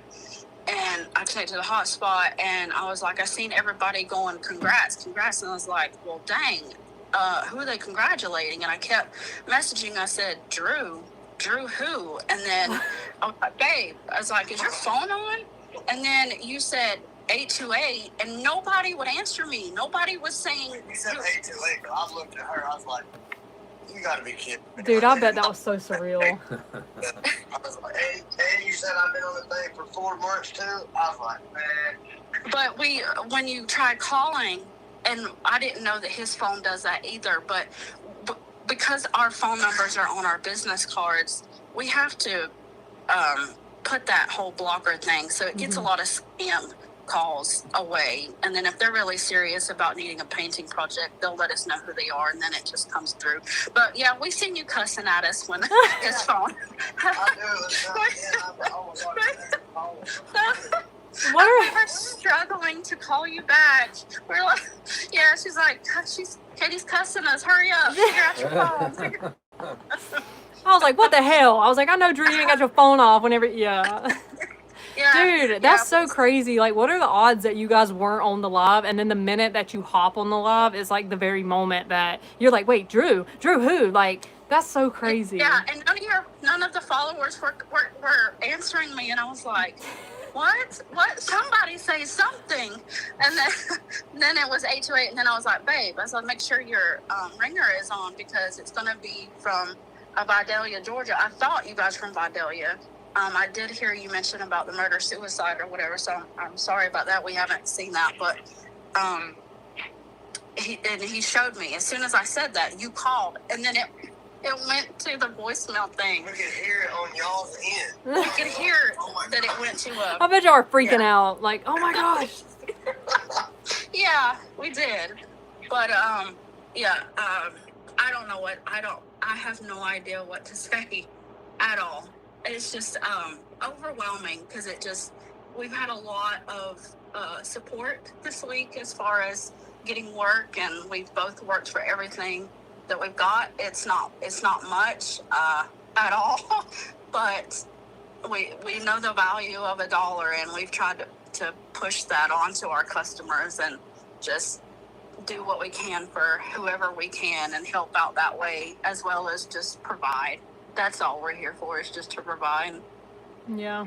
Well, if you missed it, we were talking earlier about Bless a Business. Everybody was like, we should start Bless a Business back up. And I was like I don't know how to do that without taking away from the mom and the dad. But you guys have a business, so I hope that you share some of that this week and that story too. And let's get you guys some exposure, or like some likes and follows, and maybe the algorithm will kind of start pushing you out. I don't know if you have a business page, but that would be something, to consider doing this week, is putting that out and letting us go and flood it, because the algorithm obviously loves that. So if we can get a bunch of likes and follows, that's going to help you guys.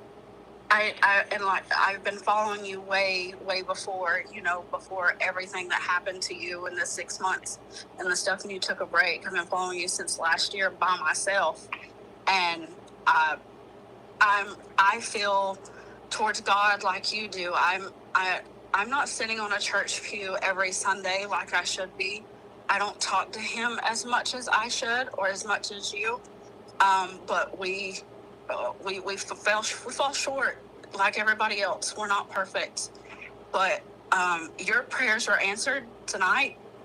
Katie, you blessed a business. That's what you asked for, and he gave you us, and we've been at the business is how we provide for our kids. This is everything to us, and it worked for you. So please do not, just shut that out. I mean, he answered your prayer as well. I mean, not just ours.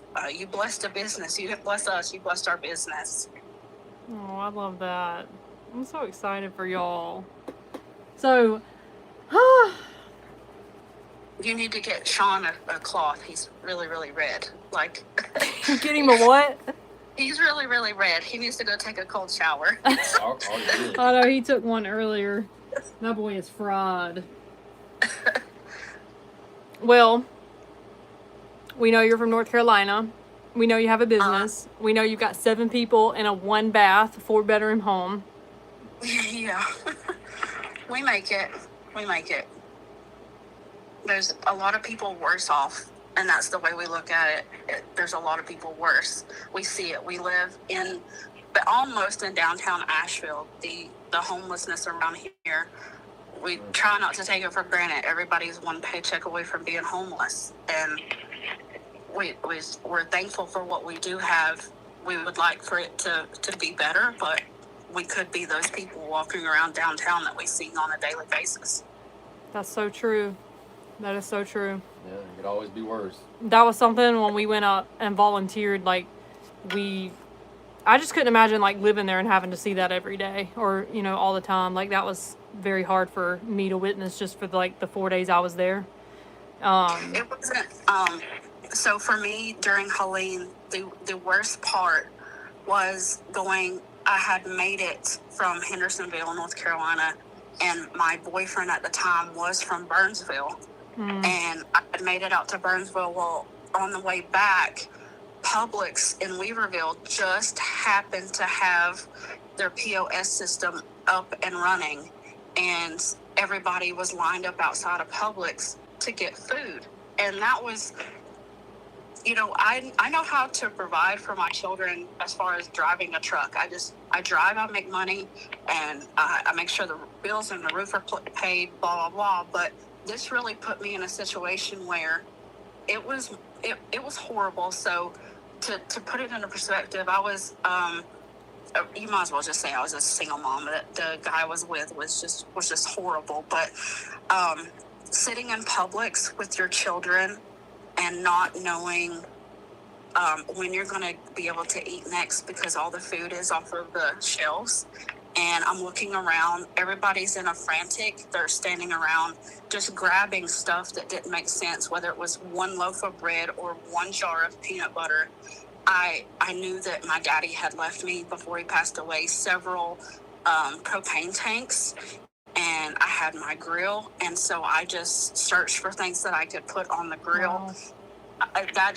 That part of Helene is what breaks a person down, and that was the worst of it for me. I could deal with seeing the water everywhere, but not knowing or how you could provide for your children food in a devastated situation when my daddy had passed, the May of Helene year. I had nobody else that was my support system. So I was alone, and Helene was horrible. But the January after Helene, I hooked up, like I said, I have a CDL, so I hooked up with a construction company and jumped in a dump truck and helped with the cleanup and stuff like that. And Drew's boss, led them in a different area to helping people. And still today, you could come through here and still see some major damage, but it's not like it was. But it was horrific. It was horrific, and we were right in the middle of it. It was like living on an island was surrounded by water, and you couldn't get anywhere. Yeah.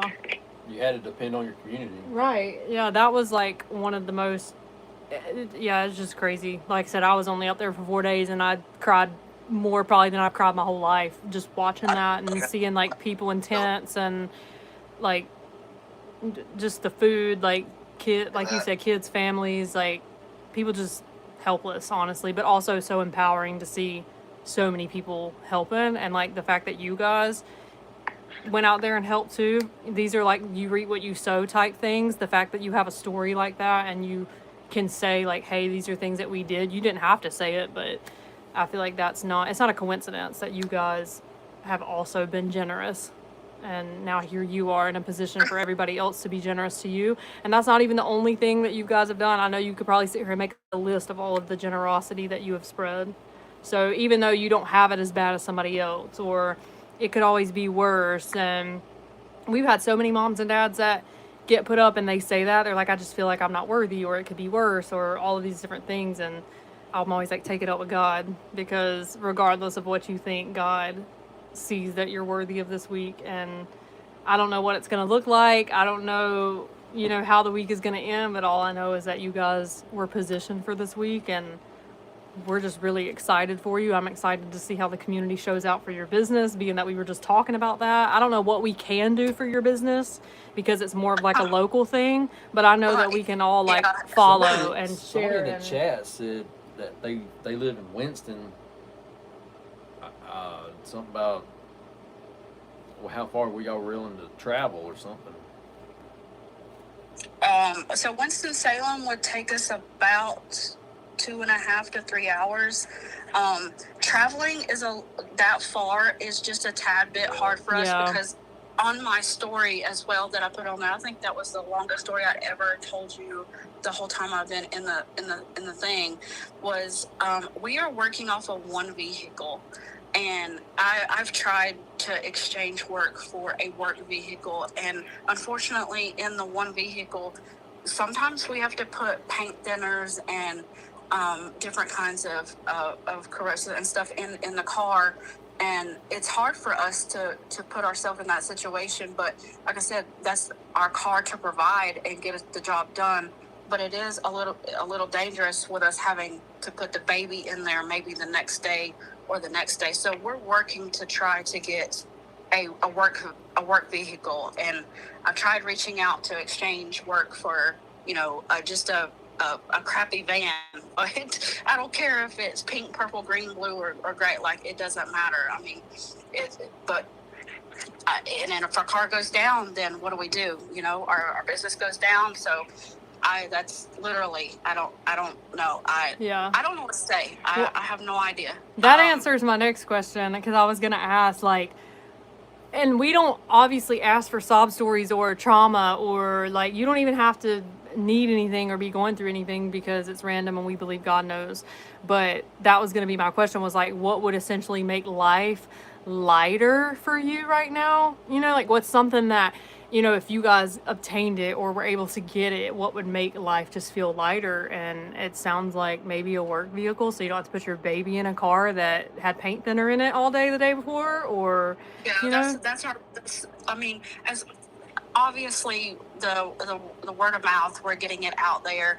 Things are starting to line up a little by little. And literally this week we've been overwhelmed with everybody needing stuff done at one time, trying to figure out how to make everybody happy, how to get these projects done so that we can do that.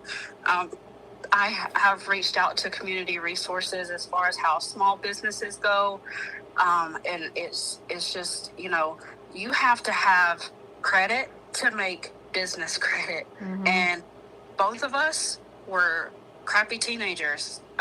You know, we didn't make smart choices, and now we're really paying for it. You know, we can't just walk out and go buy a brand new van for our business. I can't just go take out a business loan. I can't just go get a business credit card. So we're doing this from the bottom and trying to get to where we need to go. And I literally asked him, I said, when can we just get our break? And how do you ask God for a break when it could be worse? You know, Yeah. I mean, just when do you not, when do you not feel selfish? Yeah. You Well, know? if it matters to you, it matters to God. That's what I tell myself. Like, there's no prayer that's, you know, dumb or too big or too small or not important or whatever. Like, just because someone has it worse doesn't mean what you guys need and desire isn't meaningful to God, you know? And obviously, like, that's why you were chosen this week, you know? Like, there's things that God knows you're walking through, or things that you might be walking through next week or next month, or God forbid your other vehicle, you know, break down. But those are things that God does know, you know, like He knows these things. And somebody said, okay, God, they need a company truck. We ask that you pull in our hearts to come together and bless this business, bless their business month so they can get one. And yeah, like, amen to that. And I think that that's a great thing to share too this week. I don't have your whole story. I can pull it up and I can copy it and send it to you if that's something that you guys want to use again, and for your campaign, we can definitely do that. But it sounds like you guys do have things, you know, that you could use and need that would make life a little lighter for you. So And I hope everybody can possibly hear this. Drew has social anxiety, so being on live, yes, I like call us, but Drew talking in front of a whole bunch of people just really isn't his thing. So he's over here laughing at me. So that's him too. So it's fine. Aren't mad that I've been talking, but it's, you know, I'm really blown away though by, you know, I mean, I'm so thankful for everything that y'all have done and everything that y'all say to everybody. I mean, you just give so much inspiration to everybody. You keep the faith strong with a lot of people, and you just all the time reassure to everybody that God is listening, and He does answer prayers, and He does see the ones that's really trying and have true hearts. And I'm just so thankful for everybody that does that. We need a lot more people like that in the world. I agree. And I feel like we're doing that. I feel like, bless them, bless them, mom and dad, is that. And my prayer is that it just keeps getting bigger and we're able to make like a worldwide impact, you know, just generosity, just people showing up and just being kind to strangers just because they just know that kindness is the right thing to do. And I was going to say, like, don't stress too much. Like, if you want to talk more than him, like, it's not the first time that we've had it happen. And the truth of the matter is, supporting him, like, supporting you also supports him, you know, like, pouring into you also pours into him. Like, you guys are a unit, you're a family. And there's no reason why you can't speak up and speak on his behalf and share the story. Like, Brooklyn would do it to me. I would 100% do it to Sean. Like, if he has to talk, hang it up. Like, you're gonna think this man's not gonna share nothing, and you're like, who the hell are these people? I know nothing. So, like, Yeah. it's just and we've had some dads that are super outgoing, and they, share everything, and the wives never say anything. So, like, don't beat yourself up about that, or think, like, if people don't like it, they can leave. So, I mean, we want to pour into both of you. It's not just him. So, you guys are a family, and y'all are both working together to do what you need to provide. And so, if you sharing the story helps get that point across, then go for it. We've had our dad this week, Brandon. He made a post about his wife and her business, and everybody was in the comments like, we want to support her business. And it's like, of course, like, she's the wife, we should be able to support her too. And so she ended up dropping her business in a group. So if there's anything this week that you want to share too, like, just let me know. Okay. Yeah, I don't know really what your rules are as far as posting on the group during our campaign week, but I would be honored if you would let us post our business page. We do have a Facebook page. We have a Facebook website. A business website. Google just officially approved us finally. Good. Where we could get Google reviews. Like I said, I would be interested in hearing what Sean's info was about Winston-Salem. I'm not sure if that was a comment or a personal friend of you guys's or something, but it is a little bit of ways, but maybe when things, ramp up for us in the next month or two, maybe it's something that we could help out. So it was in the comments. I think they said that they'd share it anyways to see if you could get any kind of exposure. Yeah. They were just like, a couple of people said that. Yeah, just people saying like, we're here, and they would support you from there. But definitely, let's freaking pray that it just blows the hell up, and you guys are able to get another vehicle, and then you can work out of town. That would be the goal. Yeah. I don't know, Katie. I'm just. And then anything else, you guys are in a 4-bedroom, 1-bath house, and like, I'm sure it would be nice to maybe get another home that's bigger. Like, the sky's the limit, and it's really just about what you guys want to share and things that you desire. I mean, there was a time where we had a homeless mom who was on the streets, and we were able to collectively come up with $90,000 and got her off the streets. I watched the video of her going in there and showing her kids with the stuff that she had bought. I was there for that on that video. I watched that. Like I said, I've been following you for a very, very long time, by myself, before me and Drew got together, and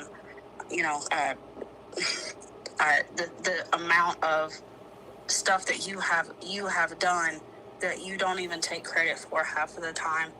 It's I hope this retreat is everything that you want it to be. We will not make it. Maybe we can make your next one. It just seems like every time we want to do something like that, life is like, okay, no, not this time, not this time, not this time. But I get that. Love to meet you guys. Maybe some of our work will take us towards Georgia. Yeah. However it may be, but I was the girl who you were talking to about the peppers this week. And I love that. That's so I crazy. appreciate all the info for Drew. Thank you so much. I hope we can get Drew some help like Sean's getting, and we just between the business and this, we hope everything works out, and we praise God for it and praise you, Katie. I mean, for real. Thank you. You really need to take some credit. It's all God, though, I mean, I definitely show up, but God is the ultimate orchestrator of all of it. And you're the angel face, though. You're the angel face. You're the angel in front of all of us, in front of everybody. I wouldn't doubt that you've probably brought 666, like you said tonight, invite. You didn't want that number, you're responsible probably for more than half of them people becoming closer to God because of you. That's awesome. Thank you. I appreciate y'all so much for speaking life over us too. Kelsey says, it's opportunities to bless 2 families. The mom represents a family and the dad represents a family. My husband would definitely pass up on to me too because he's shy, but we are blessing families. I agree. Like the merge just makes it something totally different too. Like blessing a mom and a dad each week, but knowing that you're ultimately blessing The whole family. the whole family. It's not just one person. On the surface, it's a mom and a dad, but it's not just Drew. You know, it's Drew plus 6 others, and so that's what I'm saying. Like your voice matters too. Your story matters too, and speaking on Drew's behalf matters. I would have to do it for Sean. I'm telling. There's so many times that he does say things. It's thunder. Oh my God, that scared the shit out of me. Oh my God. I don't know why I have this problem where I just think intruders are just going to come in my house and like slaughter me. But it's like, I've never been through anything traumatic, but anytime I hear something like that or my dog's barking, I freak out. I'm like, oh my God, somebody's about to come in. So, sorry. My bad. Woo! We're good. But no, I'm sure Drew, this probably takes a big burden off of Drew. He made the comment one time that he knows the Bible says if you don't provide for your family, then you're not a man. And because things have been so slow and he doesn't think things are going the way they should, as much as they should, then it's made him feel less of a man. So we're hoping things are starting to change because I don't want him feeling this way. Yeah. Behind the brush, I don't know how to paint. I'm just the brains behind the admin. And you know, if it wasn't for him, this business wouldn't be what it is. So I definitely wouldn't be able to do it though without her help because I don't know that aspect of it. I'm not that intelligent, like savvy. Like tech savvy. I work hard, and that's all I was ever taught. Yeah, I get that. That's me. You're a unit. It's like a perfect balance. So you guys are both there for each other, and the most important parts of each of you are what make up the whole unit. So I love it. I love that you guys are in like a little family business. And I'm sorry, I'm reading the chats. But somebody said, I think that's taken out of context. There are men who don't even try.